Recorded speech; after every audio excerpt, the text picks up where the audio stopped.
ਸਤਨਾਮ ਸ੍ਰੀ ਵਾਹਿਗੁਰੂ ਸਾਹਿਬ ਜੀ। ਗਿਆਨ ਖੰਡ ਮਹਿ ਗਿਆਨ ਪ੍ਰਚੰਡ, ਤਿਥੈ ਨਾਦ ਬਿਨੋਦ ਕੋਟ ਆਨੰਦ। ਗਿਆਨ ਖੰਡ ਮਹਿ ਗਿਆਨ ਪ੍ਰਚੰਡ, ਤਿਥੈ ਨਾਦ ਬਿਨੋਦ ਕੋਟ ਆਨੰਦ। ਸਰਮ ਖੰਡ ਕੀ ਬਾਣੀ ਰੂਪ, ਤਿਥੈ ਘਾੜਤ ਘੜੀਐ ਬਹੁਤ ਅਨੂਪ। ਤਾਕੀਆ ਗੱਲਾ ਕਥਿਆ ਨਾ ਜਾਏ, ਜੇ ਕੋ ਕਹੈ ਪਿਛੈ ਪਛਤਾਏ। ਤਿਥੈ ਘੜੀਐ ਸੁਰਤ ਮਹਤ ਮਨ ਬੁੱਧ, ਤਿਥੈ ਘੜੀਐ ਸੁਰਾ ਸਦਾ ਕੀ ਸੁਧ। ਤਿਥੈ ਘੜੀਐ ਸੁਰਤ ਮਤ ਮਨ ਬੁੱਧ, ਤਿਥੈ ਘੜੀਐ ਸੁਰਾ ਸਦਾ ਕੀ ਸੁਧ। ਵਾਹਿਗੁਰੂ ਜੀ ਕਾ ਖਾਲਸਾ, ਵਾਹਿਗੁਰੂ ਜੀ ਕੀ ਫਤਿਹ। ਸਤਿਗੁਰਾਂ ਦੀ ਅਪਾਰ ਕਿਰਪਾ ਸਦਕਾ ਧੰਨ ਧੰਨ ਸ੍ਰੀ ਗੁਰੂ ਗ੍ਰੰਥ ਸਾਹਿਬ ਮਹਾਰਾਜ ਜੀ ਨੇ ਦਇਆ ਵਰਤਾਈ, ਜੋ ਲੜੀਵਾਰ ਵਿਚਾਰ ਸੱਚੇ ਪਾਤਸ਼ਾਹ ਜੀ ਨੇ ਬਖਸ਼ਿਸ਼ ਕੀਤੀ ਹੈ। ਉਸੇ ਲੜੀਵਾਰ ਵਿਚਾਰ ਦੀ ਪਾਵਨ ਪਵਿੱਤਰ ਬਾਣੀ ਸ਼੍ਰੀ ਜਪਜੀ ਸਾਹਿਬ ਜੀ ਦੇ ਸਰਮ ਖੰਡ ਨੂੰ ਅਸਾਂ ਨੇ ਸ਼੍ਰਵਣ ਕੀਤਾ। ਖੰਡ ਕਹੀਏ ਪੜਾ, ਖੰਡ ਕਹੀਏ ਉਹ ਰਾਹ ਜਿਸ ਰਸਤੇ ਤੇ ਪਹੁੰਚ ਕੇ ਅਸੀਂ ਪਰਮ ਪਿਤਾ ਪਰਮੇਸ਼ਵਰ ਤੱਕ ਪਹੁੰਚਣਾ ਹੈ।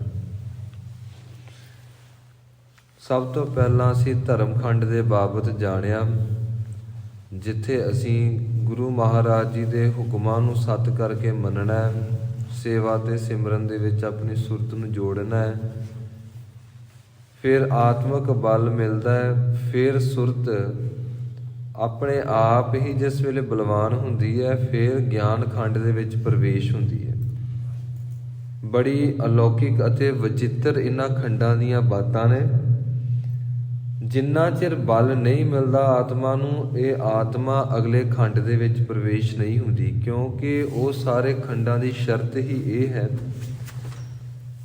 ਕਿ ਸਭ ਤੋਂ ਪਹਿਲਾਂ ਆਤਮਾ ਦੀ ਤਾਕਤ ਜਿਸ ਵੇਲੇ ਪ੍ਰਾਪਤ ਹੁੰਦੀ ਹੈ, ਫਿਰ ਹੀ ਆਤਮਾ ਅਗਲੇ ਖੰਡ ਤੱਕ ਪਹੁੰਚਦੀ ਹੈ। ਬਿਨਾਂ ਸ਼ਕਤੀ ਤੋਂ ਉਸ ਖੰਡ ਤੱਕ ਨਾ ਤੇ ਕੋਈ ਖਿਆਲ ਪਹੁੰਚਦਾ, ਨਾ ਕੋਈ ਗੁਣ ਪਹੁੰਚਦਾ, ਨਾ ਕੋਈ ਸਿਆਣਪ ਪਹੁੰਚਦੀ ਹੈ। ਮਹਾਰਾਜ ਜੀ ਨੇ ਤਾਂ ਪਹਿਲਾਂ ਹੀ ਵਚਨ ਕੀਤਾ, ਸਹਿਸ ਸਿਆਣਪਾ ਲੱਖ ਹੋਏ ਤਾਂ ਇੱਕ ਨਾ ਚੱਲੈ ਨਾਲ। ਇੱਥੇ ਲੱਖਾਂ ਸਿਆਣਪਾਂ ਵੀ ਨਾਲ ਨਹੀਂ ਚੱਲਦੀਆਂ। ਇਸ ਕਰਕੇ ਆਤਮਿਕ ਜੀਵਨ ਨੂੰ ਸਭ ਤੋਂ ਪਹਿਲੇ ਨੰਬਰ ਦੇ ਉੱਤੇ ਗੁਰੂ ਮਹਾਰਾਜ ਜੀ ਨੇ ਪ੍ਰਗਟ ਕੀਤਾ। ਗੁਰਸਿੱਖ ਦੀ ਸਭ ਤੋਂ ਵੱਡੀ ਪ੍ਰਾਪਤੀ, ਗੁਰਸਿੱਖ ਦੀ ਸਭ ਤੋਂ ਪਹਿਲ ਕਦਮੀ ਆਤਮਿਕ ਜੀਵਨ ਦੀ ਪ੍ਰਾਪਤੀ ਹੈ। ਗੁਰੂ ਦੇ ਕੋਲੋਂ ਸਾਨੂੰ ਸ਼ਕਤੀ ਹੀ ਉਹ ਪ੍ਰਾਪਤ ਹੁੰਦੀ ਹੈ, ਜਿਹੜੀ ਸ਼ਕਤੀ ਸਾਨੂੰ ਸੰਸਾਰ ਦੇ ਵਿੱਚ ਕਿਤੋਂ ਮਿਲ ਨਹੀਂ ਸਕਦੀ। ਫਿਰ ਗਿਆਨ ਖੰਡ ਦੇ ਵਿੱਚ ਜਿਸ ਵੇਲੇ ਅਸੀਂ ਪਹੁੰਚਦੇ ਹਾਂ, ਉੱਥੇ ਬੜੀਆਂ ਵੱਡੀਆਂ ਵੱਡੀਆਂ ਅਲੌਕਿਕ ਸ਼ਕਤੀਆਂ ਦੇ ਪ੍ਰਗਟਾਵੇ ਹੁੰਦੇ ਨੇ, ਜਿੱਥੋਂ ਸਾਨੂੰ ਇਹ ਪਤਾ ਲੱਗਦਾ ਹੈ ਕਿ ਅਸੀਂ ਸਰੀਰ ਦੇ ਵਿੱਚ ਰਹਿ ਕੇ ਕੋਈ ਬਹੁਤ ਵੱਡਾ ਉਦੇਸ਼ ਪ੍ਰਾਪਤ ਕਰਨ ਵਾਸਤੇ ਆਏ ਹਾਂ। ਬਹੁਤ ਵੱਡਾ ਕੋਈ ਕਾਰਨ ਹੈ, ਜਿਸ ਕਾਰਨ ਨੂੰ ਸਰ ਕਰਨ ਵਾਸਤੇ ਅਸੀਂ ਸਰੀਰ ਧਾਰਨ ਕੀਤਾ ਹੈ। ਗਿਆਨ ਖੰਡ ਵਿੱਚ ਪਹੁੰਚ ਕੇ ਅਨੁਭਵ ਹੁੰਦਾ ਹੈ ਕਿ ਸਾਨੂੰ ਕੁਝ ਨਾ ਕੁਝ ਐਸਾ ਕਰਨਾ ਚਾਹੀਦਾ ਜਿਹਦੇ ਨਾਲ ਪਰਮੇਸ਼ਵਰ ਦੀ ਪ੍ਰਾਪਤੀ ਹੋਵੇ। ਉਸ ਤੋਂ ਪਹਿਲਾਂ ਮਨੁੱਖ ਅਵੇਸਲੇਪਨ ਵਿੱਚ ਜ਼ਿੰਦਗੀ ਜਿਉਂਦਾ ਹੈ। ਗਿਆਨ ਖੰਡ ਤੇ ਪਹੁੰਚ ਕੇ ਮਨੁੱਖ ਸੱਚ ਦੇ ਰੂਬਰੂ ਹੁੰਦਾ ਹੈ। ਹੁਣ ਸੱਚੇ ਪਾਤਸ਼ਾਹ ਜੀ ਨੇ ਕਿਰਪਾ ਕੀਤੀ, ਗਿਆਨ ਖੰਡ ਮਹਿ ਗਿਆਨ ਪ੍ਰਚੰਡ। ਜਿਸ ਵੇਲੇ ਅਸੀਂ ਗਿਆਨ ਖੰਡ ਦੀ ਮਹਾਨ ਅਵਸਥਾ ਦੇ ਵਿੱਚ ਪ੍ਰਵੇਸ਼ ਹੁੰਦੇ ਹਾਂ ਤੇ ਫਿਰ ਸਾਨੂੰ ਪਤਾ ਲੱਗਦਾ ਹੈ, ਇੱਥੇ ਅਰਥ ਹੈ ਗਿਆਨ ਪ੍ਰਚੰਡ। ਇੱਥੇ ਪ੍ਰਚੰਡ ਦਾ ਅਰਥ ਕੀ ਹੁੰਦਾ ਹੈ? ਮਹਾਨ ਪ੍ਰਕਾਸ਼। ਅੰਦਰੋਂ ਹੀ ਆਤਮਿਕ ਗਿਆਨ ਦਾ, ਬ੍ਰਹਮ ਗਿਆਨ ਦਾ ਮਹਾਨ ਪ੍ਰਕਾਸ਼ ਉਜਾਗਰ ਹੁੰਦਾ ਹੈ। ਤੇ ਪ੍ਰਚੰਡ ਦੇ ਅਰਥ 5-7 ਕੀਤੇ ਜਾਂਦੇ ਨੇ। ਪ੍ਰਚੰਡ ਦਾ ਅਰਥ ਹੈ ਕਿਸੇ ਵੀ ਚੀਜ਼ ਦਾ ਇਤਨਾ ਜ਼ਿਆਦਾ ਬਲਵਾਨ ਹੋ ਜਾਣਾ ਜੋ ਕਿ ਸਹਾਰੀ ਨਾ ਜਾ ਸਕੇ। ਪ੍ਰਚੰਡ, ਪ੍ਰਚੰਡ ਦਾ ਅਰਥ ਹੈ ਸਭ ਤੋਂ ਵੱਧ ਸ਼ਕਤੀਵਰਧਕ, ਸਭ ਤੋਂ ਵੱਧ ਪ੍ਰਬਲ। ਪ੍ਰਚੰਡ ਸਭ ਤੋਂ ਵੱਧ ਤੇਜ। ਜਿਸ ਤੇਜ ਸ਼ਕਤੀ ਨੂੰ ਅੰਦਰ ਐਬਜ਼ੋਰਬ ਕਰਨ ਦੀ ਸ਼ਕਤੀ ਸਾਡੇ ਵਿੱਚ ਨਾ ਹੋਵੇ, ਸਿਰਫ ਗੁਰੂ ਦੇ ਸ਼ਬਦ ਤੇ ਗੁਰੂ ਦੇ ਤਰਸ ਦੇ ਨਾਲ ਹੀ ਸ਼ਕਤੀ ਦੀ ਪ੍ਰਾਪਤੀ ਹੁੰਦੀ ਹੈ, ਫਿਰ ਹੀ ਐਬਜ਼ੋਰਬ ਹੁੰਦੀ ਹੈ ਇਹ ਤਾਕਤ। ਮਹਾਰਾਜ ਜੀ ਬਚਨ ਕਰਦੇ ਨੇ, ਗਿਆਨ ਖੰਡ ਮਹਿ ਗਿਆਨ ਪ੍ਰਚੰਡ। ਗਿਆਨ ਖੰਡ ਦੇ ਵਿੱਚ ਪਹੁੰਚ ਕੇ ਮਨੁੱਖ ਦੇ ਅੰਦਰ ਆਤਮਿਕ ਸ਼ਕਤੀ ਇਤਨੀ ਕੁ ਭਰਪੂਰ ਹੋ ਜਾਂਦੀ ਹੈ, ਇਤਨੀ ਕੁ ਭਰੀ ਜਾਂਦੀ ਹੈ, ਜਿਸ ਵੇਲੇ ਆਤਮਿਕ ਸ਼ਕਤੀ ਆ ਗਈ ਫਿਰ ਤਿੱਥੈ ਨਾਦ ਵਿਨੋਦ ਕੋਡ ਆਨੰਦ। ਤਿੱਥੈ ਗਿਆਨ ਖੰਡ ਦੇ ਵਿੱਚ ਨਾਦ, ਨਾਦ ਕਹੀਏ ਬਹੁਤ ਬਾਰੀਕ ਰਾਗ ਜੋ ਪਰਮੇਸ਼ਵਰ ਦੇ ਘਰ ਦੇ ਅੱਗੇ ਹਰ ਦਮ ਸਿਫਤ ਕਰਦੇ। ਤਿੱਥੈ ਨਾਦ ਵਿਨੋਦ, ਵਿਨੋਦ ਕਹੀਏ ਜੀ ਕੋਈ ਵੀ ਐਸੇ ਕਾਰਜ ਜਿਹੜੇ ਕਾਰਜ ਆਪਣੇ ਆਪ ਦੇ ਵਿੱਚ ਕੋਈ ਹਸਤੀ ਨਾ ਰੱਖਦੇ ਹੋਣ, ਕੋਈ ਵੀ ਐਸੇ ਕਾਰਜ ਹਸਤੀ ਨਾ ਰੱਖਦੇ ਹੋਣ ਪਰ ਫਿਰ ਵੀ ਮਨੁੱਖੀ ਮਨ ਨੂੰ ਅਟਰੈਕਟ ਕਰਨ। ਤੇ ਜਿਸ ਵੇਲੇ ਇਹ ਅਵਸਥਾ ਪ੍ਰਾਪਤ ਹੁੰਦੀ ਹੈ ਫਿਰ ਉਹ ਜਿਹੜੇ ਤਮਾਸ਼ੇ ਹੁੰਦੇ ਨੇ ਉਹਨਾਂ ਤਮਾਸ਼ਿਆਂ ਦੇ ਵਿੱਚ ਵੀ ਇੱਕ ਵੱਖਰਾ ਸਰੂਰ ਅਨੁਭਵ ਹੁੰਦਾ ਹੈ, ਕਿਉਂਕਿ ਮਨੁੱਖ ਫਿਰ ਆਤਮਿਕ ਬਲ ਤੇ ਜਿਉਂਦਾ ਹੈ, ਆਤਮਿਕ ਪੱਧਰ ਤੇ ਜਿਉਂਦਾ ਹੈ। ਤਕਰੀਬਨ ਮੋਸਟਲੀ ਪਰਸਨ ਸਾਰੀ ਸ੍ਰਿਸ਼ਟੀ ਬੁੱਧੀ ਦੇ ਪੱਧਰ ਤੇ ਜਿਉਂਦੀ ਹੈ, ਦਿਮਾਗੀ ਪੱਧਰ ਤੇ। ਗੁਰਸਿੱਖ ਦਿਮਾਗੀ ਪੱਧਰ ਤੇ ਨਹੀਂ ਜਿਉਂਦਾ, ਗੁਰਸਿੱਖ ਆਤਮਿਕ ਬਲ ਤੇ ਜਿਉਂਦਾ ਹੈ, ਕਿਉਂਕਿ ਗੁਰੂ ਦੇ ਨਾਲ ਜਿਸ ਵੇਲੇ ਸੰਧੀ ਹੋ ਜਾਂਦੀ ਹੈ, ਗੁਰਸਿੱਖ ਸੰਧ ਮਿਲੇ 20 21 ਈਸ ਇਤ ਤੇ ਉਲੰਘ ਉਤ ਜਾਏ ਠਹਿਰਾਵਈ। ਗੁਰਸਿੱਖ ਦੀ ਸੁਰਤ ਗੁਰੂ ਦੀ ਸ਼ਕਤੀ ਦੇ ਵਿੱਚ, ਗੁਰੂ ਦੇ ਸ਼ਬਦ ਦੇ ਵਿੱਚ ਇਸ ਕਦਰ ਟਿਕਦੀ ਹੈ, ਫਿਰ ਗੁਰਸਿੱਖ ਬੁੱਧੀ ਦੇ ਬਲ ਤੇ ਨਹੀਂ ਜਿਉਂਦਾ। ਬੁੱਧੀ ਦੇ ਬਲ ਤੇ ਬੰਦਾ ਆਪਣਾ ਫਾਇਦਾ ਸੋਚਦਾ, ਦੂਜੇ ਦਾ ਭਾਵੇਂ ਬੇੜਾ ਗਰਕ ਹੋ ਜਾਏ, ਦੂਜੇ ਦਾ ਭਾਵੇਂ ਨੁਕਸਾਨ ਹੋ ਜਾਏ, ਬੰਦੇ ਨੂੰ ਬਸ ਆਪਣਾ ਫਾਇਦਾ ਦਿਸਦਾ। ਤੇ ਜਿਸ ਵੇਲੇ ਆਤਮਿਕ ਬਲ ਤੇ ਕੋਈ ਜਿਉਂਦਾ ਹੈ ਤੇ ਫਿਰ ਕੀ ਦੇਖਦਾ ਹੈ ਕਿ ਦੂਜੇ ਦਾ ਧਰਮ ਬਚਦਾ ਹੈ, ਕੋਈ ਗੱਲ ਨਹੀਂ ਮੈਂ ਆਪਣਾ ਸਿਰ ਕੁਰਬਾਨ ਕਰ ਦਿੰਦਾ ਹਾਂ, ਆਪਣਾ ਆਪ ਕੁਰਬਾਨ ਕਰ ਦਿੰਦਾ ਹਾਂ। ਤੇ ਜਦੋਂ ਅਸੀਂ ਇਹ ਸ਼ਬਦ ਸੁਣਦੇ ਹਾਂ ਕਿ ਧੰਨ ਸ਼੍ਰੀ ਗੁਰੂ ਤੇਗ ਬਹਾਦਰ ਮਹਾਰਾਜ ਜੀ ਨੇ ਆਪਣਾ ਸੀਸ ਦਿੱਲੀ ਦੇ ਚਾਂਦਨੀ ਚੌਂਕ ਦੇ ਵਿੱਚ ਕੁਰਬਾਨ ਕੀਤਾ, ਇਹ ਗੁਰੂ ਦਾ ਕਰਮ ਤੇ ਹੈ ਹੀ ਹੈ, ਨਾਲ ਹੀ ਇਹਦੇ ਵਿੱਚੋਂ ਸਿੱਖ ਦਾ ਕਰਮ ਵੀ ਪ੍ਰਗਟ ਹੁੰਦਾ ਕਿ ਸਿੱਖ ਵੀ ਐਸਾ ਹੀ ਹੈ। ਹੁਣ ਜੇ ਪਾਵਰ ਆਫ ਪ੍ਰੋਫਿਟ ਦੀ ਗੱਲ ਕਰੀਏ, ਗੁਰੂ ਤੇਗ ਬਹਾਦਰ ਮਹਾਰਾਜ ਜੀ, ਅਸੀਂ ਥੋੜ੍ਹੇ ਸਮੇਂ ਵਾਸਤੇ ਇੰਝ ਮਹਿਸੂਸ ਕਰ ਲਈਏ ਕਿ ਗੁਰੂ ਮਹਾਰਾਜ ਜੀ ਹੁਣ ਬੈਠ ਕੇ ਸੋਚਦੇ ਪਏ ਨੇ ਫਾਇਦਾ ਕੀ ਮੈਨੂੰ, ਐਵੇਂ ਆਪਣਾ ਆਪ ਮਰਵਾ ਲਓ, ਆਪਣਾ ਆਪ ਕੁਰਬਾਨ ਕਰ ਦਿਓ, ਤੇ ਕੀ ਪਤਾ ਅਗਲੇ ਬਾਅਦ 'ਚੋਂ ਕਦਰ ਜਾਣਨ ਕਿ ਨਾ ਜਾਣਨ। ਜਿਹਦੇ ਵਿੱਚ ਫਾਇਦਾ ਕੋਈ ਨਹੀਂ, ਕਾਹਨੂੰ ਆਪਣਾ ਆਪ ਕੁਰਬਾਨ ਕਰਨਾ। ਨਾਲੇ ਵੈਸੇ ਵੀ ਔਰੰਗਜ਼ੇਬ ਉਹ ਕਿਹੜਾ ਮੈਨੂੰ ਕੁਝ ਕਹਿੰਦਾ, ਇਹਨਾਂ ਨੂੰ ਮਾਰਦਾ ਪਿਆ, ਇਹਨਾਂ ਦਾ ਜੀ ਕਰਦਾ ਤੇ ਭਾਵੇਂ ਮੁਸਲਮਾਨ ਬਣ ਜਾਣ, ਜੇ ਨਹੀਂ ਜੀ ਕਰਦਾ ਤੇ ਹੁਣ ਛਿੱਤਰ ਖਾਈ ਜਾਣ। ਆਓ ਗੁਲਾਮ ਉਹ ਕਰਨਾ ਚਾਹੁੰਦਾ ਕਰ ਲੈਣ, ਆਪਾਂ ਨੂੰ ਕੀ ਫਰਕ ਪੈਂਦਾ ਹੈ। ਪਰ ਗੁਰੂ ਆਤਮਿਕ ਪੱਧਰ ਤੇ ਜਿਉਂਦਾ ਹੈ। ਗੁਰੂ ਉਸ ਪਰਮੇਸ਼ਵਰ ਦੀ ਅਸੀਮ ਦਇਆ ਲੈ ਕੇ ਸ੍ਰਿਸ਼ਟੀ ਦੇ ਵਿੱਚ ਚਾਨਣਾ ਕਰਦਾ ਹੈ। ਇਸ ਕਰਕੇ ਗੁਰੂ ਕਦੀ ਵੀ ਆਪਣੇ ਬਾਰੇ ਨਹੀਂ ਸੋਚਦਾ। ਤੇ ਜਿਸ ਵੇਲੇ ਗੁਰੂ ਦਾ ਸਿੱਖ ਗੁਰੂ ਦਾ ਸ਼ਬਦ ਜਪ ਕੇ ਆਤਮਿਕ ਪੱਧਰ ਦੀ ਉਸ ਅਵਸਥਾ ਤੇ ਜਿਉਂਦਾ ਹੈ ਤੇ ਫਿਰ ਇਹ ਵੀ ਆਪਣੇ ਬਾਰੇ ਨਹੀਂ ਸੋਚਦਾ। ਫਿਰ ਇਹ ਸੋਚਦਾ ਹੈ ਕਿ ਗੁਰੂ ਐਸਾ ਹੈ ਤੇ ਮੈਂ ਵੀ ਐਸਾ ਹੋ ਗਿਆ ਹਾਂ, ਇਸ ਕਰਕੇ ਆਪਣਾ ਆਪ ਕੁਰਬਾਨ ਕਰਨ ਵਾਸਤੇ ਹਰਦਮ ਤਿਆਰ ਰਹਿੰਦਾ। ਸੱਚੇ ਪਾਤਸ਼ਾਹ ਜੀ ਬਖਸ਼ਿਸ਼ ਕਰਦੇ ਨੇ ਭਾਈ, ਫਿਰ ਗਿਆਨ ਖੰਡ ਦੀ ਮਹਾਨ ਅਵਸਥਾ ਤੇ ਪਹੁੰਚ ਕੇ ਫਿਰ ਜਿਹੜੇ ਰਾਗ ਸਾਨੂੰ ਸੁਣਦੇ ਨੇ ਉਹਦੇ ਵਿੱਚ ਆਨੰਦ ਹੁੰਦਾ ਹੈ। ਫਿਰ ਵਿਨੋਦ, ਜਿਹੜੇ ਵੀ ਸੰਸਾਰ ਦੇ ਵਿੱਚ ਤਮਾਸ਼ੇ ਦਿਸ ਰਹੇ ਨੇ, ਇਹਦੇ ਵਿੱਚ ਵੀ ਆਨੰਦ ਹੁੰਦਾ ਹੈ, ਕਿਉਂਕਿ ਅਸੀਂ ਮੂਲ ਜੋਤ ਦੇ ਨਾਲ ਜੁੜ ਗਏ। ਕੋਡ ਦਾ ਅਰਥ ਹੈ ਜਿਹੜੇ ਕੌਤਕ ਪਰਮੇਸ਼ਵਰ ਵਰਤਾ ਰਹੇ ਆ। ਆਨੰਦ, ਹੁਣ ਸਾਰਿਆਂ ਦੇ ਵਿੱਚ ਆਤਮਿਕ ਆਨੰਦ ਆ ਰਿਹਾ ਹੈ। ਰਾਗ ਤੇ ਪਹਿਲਾਂ ਵੀ ਸੁਣਦੇ ਸੀ, ਕੀਰਤਨ ਤੇ ਪਹਿਲਾਂ ਵੀ ਸੁਣਦੇ ਸੀ, ਪਰ ਉਦੋਂ ਕਿਉਂ ਨਹੀਂ ਆਨੰਦ ਆ ਰਿਹਾ ਸੀ? ਹੁਣ ਅਵਸਥਾ ਤੇ ਪਹੁੰਚ ਕੇ ਆਨੰਦ ਕਿਉਂ? ਕਿਉਂਕਿ ਹੁਣ ਮਨੁੱਖ ਦਾ ਧਿਆਨ ਇਕਾਗਰ ਹੋ ਗਿਆ, ਹੁਣ ਸੁਰਤ ਗੁਰੂ ਦੇ ਸ਼ਬਦ ਵਿੱਚ ਜੁੜ ਗਈ। ਹੁਣ ਜਦੋਂ ਕੀਰਤਨ ਸੁਣੇਗਾ 100% ਸੁਣੇਗਾ। ਵੈਸੇ ਜਿਹੜਾ ਅਸੀਂ ਕੀਰਤਨ ਸੁਣਦੇ ਆ ਨਾ ਜੀ, ਆਪ ਜੀ ਆਪਣੇ ਅੰਦਰ ਇਕਾਗਰਤਾ ਲੈ ਕੇ ਧਿਆਨ ਨਾਲ ਸੁਣਿਓ। ਆਪ ਜੀ ਮਹਿਸੂਸ ਕਰੋਗੇ ਅਸੀਂ ਕੀਰਤਨ 1 ਘੰਟਾ ਸੁਣਿਆ, ਅਸੀਂ 1 ਸੈਕਿੰਡ ਵੀ ਸੁਣ ਨਹੀਂ ਸਕੇ। ਇਹ ਪਰ ਅਭਿਆਸੀ ਨੂੰ ਪਤਾ ਲੱਗਦਾ ਹੈ, ਦੂਜੇ ਨੂੰ ਤਾਂ ਇੰਝ ਹੀ ਮਹਿਸੂਸ ਹੁੰਦਾ ਕਿ ਘੰਟਾ ਕੀਰਤਨ ਸੁਣ ਲਿਆ। ਤੇ ਜੇਕਰ ਕੋਈ 1 ਘੰਟਾ ਕੀਰਤਨ ਸੁਣ ਲਵੇ, ਉਹ ਤਾਂ ਸਾਰੀ ਸ੍ਰਿਸ਼ਟੀ ਦਾ ਸਵਾਮੀ ਬਣ ਜਾਂਦਾ ਹੈ, ਉਹਨੂੰ ਤਾਂ ਸੱਚਖੰਡ ਮਿਲ ਜਾਂਦਾ।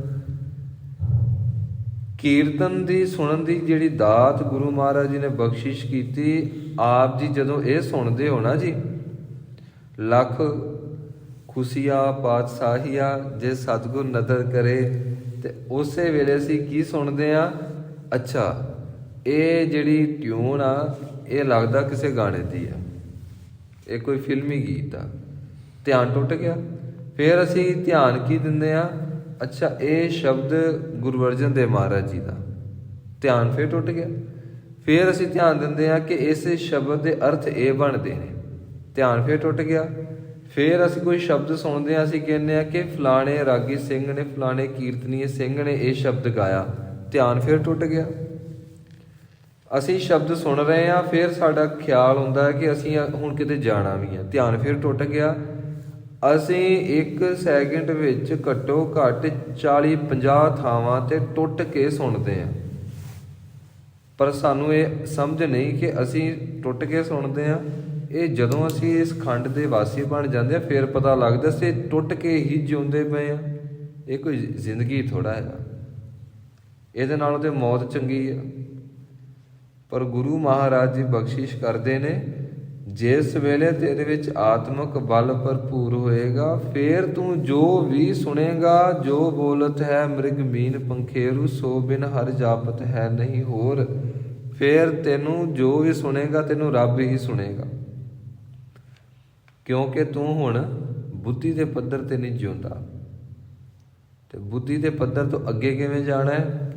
ਇਹ ਸਿਰਫ ਸਿਮਰਨ ਦੌਰਾਨ, ਬੰਦਗੀ ਦੌਰਾਨ ਹੀ ਆਪਣੇ ਅੰਦਰ ਇੱਕ ਘਟਨਾਕ੍ਰਮ ਵਾਪਰਦਾ ਹੈ, ਅੰਦਰ ਅਲੌਕਿਕ ਕਲਾ ਵਰਤਦੀ ਹੈ, ਉਸ ਤੋਂ ਬਿਨਾਂ ਨਹੀਂ ਵਰਤੇਗੀ। ਹੁਣ ਆਪ ਜੀ ਭਾਈ ਨੰਦ ਲਾਲ ਜੀ ਦੀ ਪਹਿਲੀ ਗਜ਼ਲ ਦੇਖੋ। ਭਾਈ ਨੰਦ ਲਾਲ ਜੀ ਕਹਿੰਦੇ ਨੇ, ਹਵਾਏ ਬੰਦਗੀ ਆਬੁਰਦ ਦਰ ਵਜੂਦ ਮਰਾ, व गरन है जौ के चुनी आमदन नबूद मरा। हे सच्चे पातशाह, हे कलगीधर पातशाह। हथ जोड़ के भाई नंद लाल जी कहते ने कि हे कलगीधर पातशाह, सिर्फ तेरे दर्शन, सिर्फ तेरी बंदगी करने वास्ते मैं इस शरीर नूं धारण कीता है, नहीं तो मैनू शरीर विच आउण दा कोई शौक नहीं।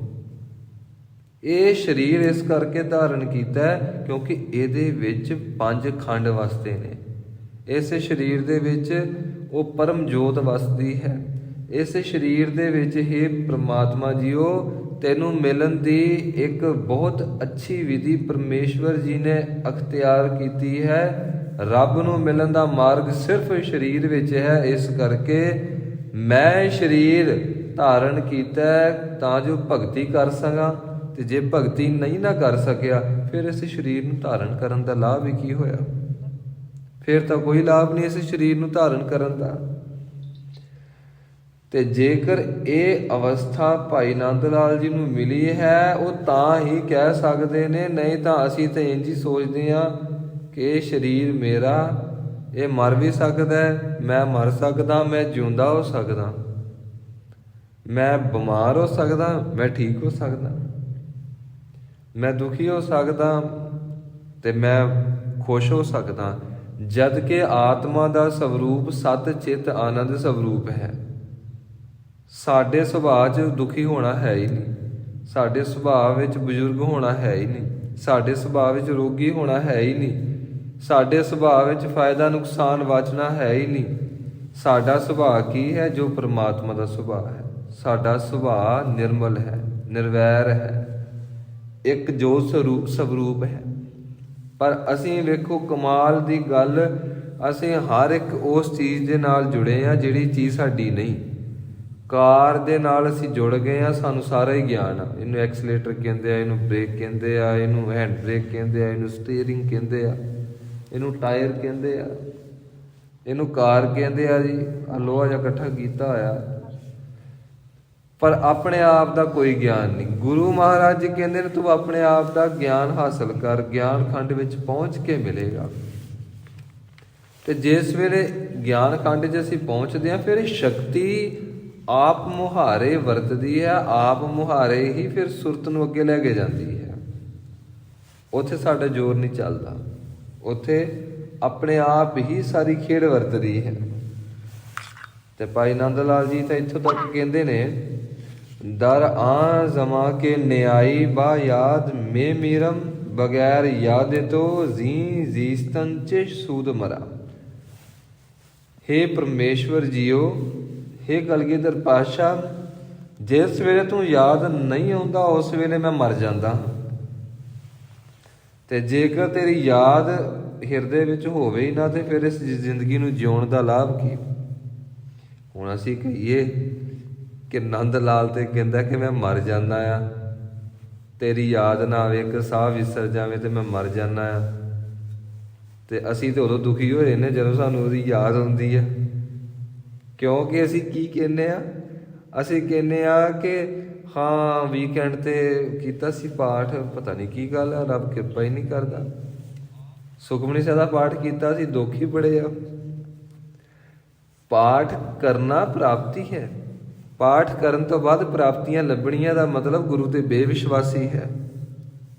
ਜਦ ਗੁਰੂ ਮਹਾਰਾਜ ਜੀ ਨੇ ਭਜਨ ਕੀਤਾ, ਨਦਰ ਕਰਿਆ ਤਾਂ ਸਿਮਰਿਆ ਜਾਏ, ਤੇ ਇਹਦਾ ਅਰਥ ਇਹੀ ਬਣਦਾ ਹੈ ਜਿਹੜਾ ਗੁਰੂ ਕੇ ਦਰਸ਼ਨ ਕਰ ਰਿਹਾ ਹੈ, ਇਹਦੇ ਤੇ ਬੜੇ ਵੱਡੇ ਭਾਗ ਇਸ ਵੇਲੇ ਨਾਜ਼ਲ ਹੋਏ ਨੇ। ਇਹਦੇ ਵੱਡੇ ਭਾਗਾਂ ਦੀ ਨਿਸ਼ਾਨੀ ਹੈ ਗੁਰੂ ਮਹਾਰਾਜ ਜੀ ਦੇ ਦਰਸ਼ਨ ਕਰ ਰਿਹਾ। ਤੇ ਹੁਣ ਜੇਕਰ ਅਸੀਂ ਇਹ ਕਹੀਏ ਕਿ ਅਸੀਂ ਜੀ ਇੰਨੇ ਪਾਠ ਕਰਕੇ ਤੇ ਫਿਰ ਦੇਖੀਏ ਜੋ ਅਸੀਂ ਮੰਗਿਆ ਸਾਨੂੰ ਮਿਲਿਆ ਕਿ ਨਹੀਂ, ਸਾਨੂੰ ਤੇ ਸਮਝ ਹੀ ਕੋਈ ਨਹੀਂ। ਅਸੀਂ ਤੇ ਸੁੱਤੇ ਪਏ ਹਾਂ। ਸੁੱਤੇ ਪਏ ਬੰਦੇ ਨੂੰ ਕੀ ਪਤਾ ਸਿਰਹਾਣੇ ਕੀ ਰੱਖਤਾ ਜੀ ਗੁਰੂ ਨੇ, ਗੁਰੂ ਨੇ ਕੀ ਝੋਲੀਆਂ ਭਰਤੀਆਂ। ਸੁੱਤਾ ਬੰਦਾ ਦਾਵਾ ਨਹੀਂ ਕਰ ਸਕਦਾ। ਜਾਗਰਤ ਅਵਸਥਾ ਦੇ ਵਿੱਚ ਪਤਾ ਲੱਗਦਾ ਗੁਰੂ ਨੇ ਸਾਨੂੰ ਦਿੱਤਾ ਕੀ ਤੇ ਹੁਣ ਝੋਲੀ 'ਚ ਪਾਇਆ ਕੀ। ਅਸੀਂ ਤਕਰੀਬਨ ਆਪਣੇ ਆਤਮਿਕ ਪੱਧਰ ਤੇ ਮਰੇ ਹੋਏ ਆ। ਜਿਹੜੇ ਜਿਉਂਦੇ ਨੇ, ਜਿਉਂਦੀ ਜ਼ਮੀਰ ਵਾਲੇ ਹੁੰਦੇ ਨੇ, ਉਹਨਾਂ ਦਾ ਆਤਮਿਕ ਬਲ ਇਤਨਾ ਕੁ ਹੋ ਜਾਂਦਾ ਹੈ, ਉਹਨਾਂ ਦਾ ਆਤਮਿਕ ਪੱਧਰ ਇੰਨਾ ਬਲਵਾਨ ਹੋ ਜਾਂਦਾ ਹੈ, ਫਿਰ ਉਹਨਾਂ ਵਾਸਤੇ ਗੁਰੂ ਤੋਂ ਵੱਡਾ ਕੁਝ ਵੀ ਨਹੀਂ ਰਹਿ ਜਾਂਦਾ। ਫਿਰ ਤੇ ਸੰਤ ਬਾਬਾ ਜਵਾਲਾ ਸਿੰਘ ਜੀ ਇੱਕ ਪੰਕਤੀ ਸੁਣਦੇ ਨੇ, ਪੰਕਤੀ ਹੀ ਪੜ੍ਹੀ ਜਾਂਦੇ ਨੇ, ਤੂੰ ਬੇਅੰਤ ਕੋ ਵਿਰਲਾ ਜਾਣੇ, ਤੂੰ ਬੇਅੰਤ ਕੋ ਵਿਰਲਾ ਜਾਣੇ, ਤੂੰ ਬੇਅੰਤ ਕੋ ਵਿਰਲਾ ਜਾਣੇ। ਸੰਤ ਬਾਬਾ ਮਹਿੰਦਰ ਸਿੰਘ ਜੀ ਪੁੱਛਦੇ ਨੇ, ਮਹਾਂਪੁਰਖੋ 5-6 ਘੰਟੇ ਹੋ ਗਏ ਇੱਕੋ ਹੀ ਪੰਕਤੀ। ਤੇ ਸੰਤ ਬਾਬਾ ਜਵਾਲਾ ਸਿੰਘ ਜੀ ਹਰਖੋ ਵਾਲੀਏ ਕਹਿਣ ਲੱਗੇ, ਮਹਿੰਦਰ ਸਿੰਘ, ਗੁਰੂ ਦੀ ਬਾਣੀ ਦੇ ਵਿੱਚ ਸ਼ਕਤੀ ਹੀ ਇੰਨੀ ਹੈ, ਪਿਆਰ ਹੀ ਇੰਨਾ ਹੈ, ਮਿਠਾਸ ਹੀ ਇੰਨੀ ਹੈ, ਜਿਉਂ-ਜਿਉਂ ਮੈਂ ਪੰਕਤੀ ਪੜ੍ਹਦਾ ਹਾਂ ਅੰਦਰ ਹੋਰ ਆਤਮਿਕ ਬਲ ਵੱਧਦਾ। ਜਿਉਂ-ਜਿਉਂ ਮੈਂ ਪੰਕਤੀ ਪੜ੍ਹਦਾ ਹਾਂ ਗੁਰੂ ਮਹਾਰਾਜ ਜੀ ਪਿਆਰ ਕਰਦੇ ਨੇ। ਜਿਉਂ-ਜਿਉਂ ਪੰਕਤੀ ਪੜ੍ਹਦਾ ਹਾਂ ਮੇਰਾ ਅੰਦਰ ਠੰਡਾ ਹੁੰਦਾ ਪਿਆ। ਜਿਉਂ-ਜਿਉਂ ਪੰਕਤੀ ਪੜ੍ਹਦਾ ਹਾਂ ਆਸੇ-ਪਾਸੇ ਗੁਰੂ ਦੀ ਸ਼ਕਤੀ ਹਵਾਵਾਂ ਪਵਿੱਤਰ ਕਰਦੀ ਪਈ ਹੈ। ਜਿਉਂ-ਜਿਉਂ ਪੰਕਤੀ ਪੜ੍ਹਦਾ ਪਿਆ ਹਾਂ ਤੇ ਮੈਂ ਸੱਚਖੰਡ ਦੇ ਕੋਲ ਹੋਰ ਤੁਰਿਆ ਜਾਂਦਾ ਹਾਂ, ਮੈਂ ਫਿਰ ਸੱਚਖੰਡ ਪਹੁੰਚ ਜਾਂਦਾ ਹਾਂ। ਹੁਣ ਪੰਕਤੀ ਅਸੀਂ ਵੀ ਪੜ੍ਹਦੇ ਹਾਂ, ਹੁਣ ਪੰਕਤੀ ਸੰਤ ਬਾਬਾ ਜਵਾਲਾ ਸਿੰਘ ਜੀ ਵੀ ਪੜ੍ਹਦੇ ਨੇ। ਹੁਣ ਸੰਤ ਬਾਬਾ ਜਵਾਲਾ ਸਿੰਘ ਜੀ ਨੂੰ ਵਿਸ਼ਵਾਸ ਹੀ ਇੰਨਾ ਹੋ ਚੁੱਕਾ ਹੈ, ਸੰਤ ਬਾਬਾ ਜਵਾਲਾ ਸਿੰਘ ਜੀ ਦਾ ਅੰਦਰ ਜਾਗਰਤ ਹੋਇਆ ਪਿਆ ਹੈ। ਉਹਨਾਂ ਵਾਸਤੇ ਪੰਕਤੀ ਪੜ੍ਹਨ ਤੋਂ ਵੱਡੀ ਦਾਤ ਹੀ ਕੋਈ ਨਹੀਂ। ਗੁਰਬਾਣੀ ਜਪਣ ਤੋਂ ਵੱਡੀ ਬਖਸ਼ਿਸ਼ ਹੀ ਕੋਈ ਨਹੀਂ। ਇਸ ਕਰਕੇ ਅੰਦਰ ਜਾਗਰਤ ਹੋਣ ਤੋਂ ਬਾਅਦ ਫਿਰ ਪਤਾ ਲੱਗਦਾ ਹੈ ਕਿ ਗੁਰੂ ਮਹਾਰਾਜ ਜੀ ਨੇ ਦਾਤ ਕਿੰਨੀ ਵੱਡੀ ਸਾਡੀ ਝੋਲੀ ਵਿੱਚ ਪਾਈ। ਤੇ ਸੱਚੇ ਪਾਤਸ਼ਾਹ ਜੀ ਬਖਸ਼ਿਸ਼ ਕਰਦੇ ਨੇ, ਅਜੇ ਤੈਨੂੰ ਕੀਰਤਨ ਨਾ ਸੁਣਨਾ ਆਇਆ, ਨਾ ਕਰਨਾ ਆਇਆ, ਨਾ ਪਾਠ ਦੇਖਣਾ ਆਇਆ, ਨਾ ਬੋਲਣਾ ਆਇਆ, ਨਾ ਸੁਣਨਾ ਆਇਆ। ਗੁਰੂ ਗੁਰੂ ਜਪਦਾ ਰਹੋ, ਗਿਆਨ ਖੰਡ ਵਿੱਚ ਪ੍ਰਵੇਸ਼ ਕਰੇਗਾ। ਫਿਰ ਤੈਨੂੰ ਪਤਾ ਲੱਗੇਗਾ ਕਿ ਬਸ ਇੱਕ ਵਾਰ ਗੁਰੂ ਕੇ ਸ਼ਬਦ ਨੂੰ ਸੁਣਿਆ ਤੇ ਅੰਦਰ ਉਸੇ ਵੇਲੇ ਜੋ ਸੁੱਤਾ ਹੈ ਜਾਗਰਤ ਹੋ ਜਾਂਦਾ ਹੈ, ਉਸੇ ਵੇਲੇ ਹੀ। ਤੇ ਸੱਚੇ ਪਾਤਸ਼ਾਹ ਜੀ ਨੇ ਹੁਣ ਅਗਲੇ ਖੰਡ ਦੀ ਬਾਤ ਕੀਤੀ। ਗਿਆਨ ਖੰਡ ਤੋਂ ਅੱਗੇ ਫਿਰ ਆਉਂਦਾ ਹੈ ਜੀ ਸਰਮ ਖੰਡ। ਆਓ ਸਰਮ ਖੰਡ ਦੇ ਬਾਬਤ ਪ੍ਰੇਮ ਪੂਰਵਕ ਸ਼ਰਵਣ ਕਰੀਏ। ਸਰਮ ਖੰਡ ਕੀ ਬਾਣੀ ਰੂਪ, ਤਿਤੈ ਘਾੜਤ ਘੜੀਐ ਬਹੁਤ ਅਨੂਪ। ਸਰਮ ਖੰਡ, ਜੇ ਇਸ ਨੂੰ ਅਸੀਂ ਸਰਮ ਖੰਡ ਨਾਲ ਤਸ਼ਬੀਹ ਦੇਵਾਂਗੇ, ਇਹਦਾ ਅਰਥ ਬਣਦਾ ਹੈ ਵਿਕਾਰਾਂ ਵੱਲੋਂ ਸ਼ਰਮ। ਮਾੜੀਆਂ ਆਦਤਾਂ ਤੋਂ ਆਪਣੇ ਆਪ ਨੂੰ ਦੇਖ ਕੇ ਤੇ ਇਹ ਰੀਅਲਾਈਜ਼ ਕਰਨਾ, ਉਹ ਆਪਣੇ ਆਪ ਹੀ ਹੁੰਦਾ ਹੈ ਕਿ ਮੈਂ ਤੇ ਬਹੁਤ ਮਾੜਾ। ਜਿੰਨਾ ਚਿਰ ਬੰਦਾ ਸਰਮ ਖੰਡ ਤੇ ਪਹੁੰਚਦਾ ਨਹੀਂ, ਉਹਨਾਂ ਚਿਰ ਬੰਦਾ ਆਪਣੇ ਆਪ ਨੂੰ ਮਾਫ ਕਰਦਾ ਰਹਿੰਦਾ ਹੈ। ਕੋਈ ਗਲਤੀ ਹੋ ਗਈ, ਗਲਤੀ ਵੀ ਬੰਦਾ ਆਪ ਕਰਦਾ, ਮਾਫ ਵੀ ਆਪੇ ਕਰ ਦਿੰਦਾ ਹੈ। ਗਲਤੀ ਹੋ ਗਈ, ਫਿਰ ਬੰਦਾ ਕਹਿੰਦਾ ਭੁੱਲਣਹਾਰ ਜੀ, ਮਹਾਰਾਜ ਮਾਫ ਕਰ ਦਿਓ। ਜਿਹੜੀ ਗਲਤੀ ਇਹਨੇ ਪਹਿਲਾਂ ਕੀਤੀ ਫਿਰ ਉਹੀ ਗਲਤੀ ਕਰਦਾ, ਫਿਰ ਕੀ ਕਹਿੰਦਾ, ਮਹਾਰਾਜ ਜੀ ਗਲਤੀ ਹੋ ਗਈ ਜੀ, ਮਾਫ ਕਰ ਦਿਓ ਜੀ। ਸੱਚੇ ਪਾਤਸ਼ਾਹ ਗਲਤੀ ਹੋ ਗਈ, ਮਾਫ ਕਰ ਦਿਓ ਜੀ। ਇਹ ਬੰਦੇ ਦੀ ਚਲਾਕੀ ਹੈ, ਇਹ ਬੰਦਾ ਬਹੁਤ ਚਲਾਕ ਹੈ, ਕਲੈਵਰ ਹੈ।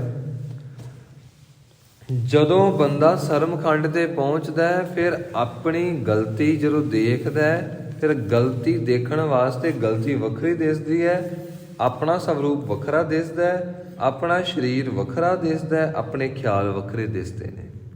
ਬੰਦਾ ਹਰ ਚੀਜ਼ ਨੂੰ ਅੱਡਰਾ ਦੇਖਦਾ ਹੈ, ਫਿਰ ਬੰਦਾ ਆਪਣੇ ਆਪ ਨੂੰ ਕਦੀ ਮਾਫ ਨਹੀਂ ਕਰਦਾ। ਫਿਰ ਬੰਦੇ ਨੂੰ ਆਪਣੀ ਇੱਕ ਗਲਤੀ, ਇੱਕ ਮਹਾਬੱਜਰ ਗੁਨਾਹ, ਮਹਾਬੱਜਰ ਪਾਪ ਦਿਸਦੀ ਹੈ ਕਿ ਇੰਨੀ ਵੱਡੀ ਗਲਤੀ ਤੇਥੋਂ ਹੋਈ ਤੇ ਹੋਈ ਕਿਵੇਂ। ਤੇ ਸਭ ਤੋਂ ਵੱਡੀ ਗਲਤੀ ਕੀ ਮੰਨੀ ਜਾਂਦੀ ਹੈ? ਆਪਣੇ ਗੁਰੂ ਦੇ ਸਿਮਰਨ ਤੋਂ ਗਫਲਤ ਕਰਨੀ, ਆਪਣੇ ਗੁਰੂ ਦੇ ਸ਼ਬਦ ਨੂੰ ਛੱਡ ਦੇਣਾ, ਆਪਣੇ ਗੁਰੂ ਦੇ ਸਿਮਰਨ ਤੋਂ ਇੱਕ ਸਾਹ ਸਿਮਰਨ ਤੋਂ ਬਿਨਾਂ ਬਤੀਤ ਕਰਨਾ। ਇਹ ਸਭ ਤੋਂ ਵੱਡੀ ਗਲਤੀ, ਸਭ ਤੋਂ ਵੱਡਾ ਬੱਜਰ ਗੁਨਾਹ, ਸਭ ਤੋਂ ਵੱਡਾ ਪਾਪ ਮੰਨਿਆ ਜਾਂਦਾ ਹੈ। ਸਰਮਖੰਡ ਤੇ ਪਹੁੰਚ ਕੇ ਮਨੁੱਖ ਆਪਣੇ ਆਪ ਨੂੰ ਜਿਸ ਵੇਲੇ ਦੇਖਦਾ ਹੈ, ਫਿਰ ਇਹ ਆਪਣੇ ਗੁਨਾਹਾਂ ਵੱਲ ਦੇਖ ਕੇ ਰੋਂਦਾ ਹੈ। ਰੰਗ ਹੱਸੈ ਰੰਗ ਰੋਵੈ, ਫਿਰ ਆਪਣੇ ਪਾਪਾਂ ਵੱਲ ਵੇਖ ਕੇ ਰੋਂਦਾ ਹੈ, ਫਿਰ ਧਿਆਨ ਦੂਜੇ ਵੱਲ ਜਾਂਦਾ ਹੀ ਨਹੀਂ। ਇਸ ਖੰਡ ਤੇ ਪਹੁੰਚ ਕੇ ਸਭ ਤੋਂ ਵੱਡੀ ਕਲਾ ਇਹ ਵਰਤਦੀ ਹੈ, ਇੱਕ ਬਲੂ ਕਲਰ ਦੀ ਇੱਕ ਸ਼ਕਤੀ ਪ੍ਰਗਟ ਹੁੰਦੀ ਹੈ। ਵੱਖੋ ਵੱਖਰੇ ਰੰਗ ਹਰ ਖੰਡ ਦੇ ਵਿੱਚ ਪ੍ਰਗਟ ਹੁੰਦੇ ਨੇ। ਕਹੋ ਕਬੀਰ ਖੋਜੋ ਅਸਮਾਨ, ਰਾਮ ਸਮਾਨ ਨਾ ਦੇਖੋ ਆਨ। ਇੱਥੇ ਬਲੂ ਕਲਰ ਦੀ ਇੱਕ ਮਹਾਨ ਪ੍ਰਕਾਸ਼ਮਈ ਸ਼ਕਤੀ ਪ੍ਰਗਟ ਹੁੰਦੀ ਹੈ। ਜਿਸ ਵੇਲੇ ਪ੍ਰਗਟ ਹੁੰਦੀ ਹੈ, ਉਹ ਸਾਡੀ ਆਤਮਾ ਨੂੰ ਆਪਣੇ ਵੱਲ ਖਿੱਚ ਲੈਂਦੀ ਹੈ।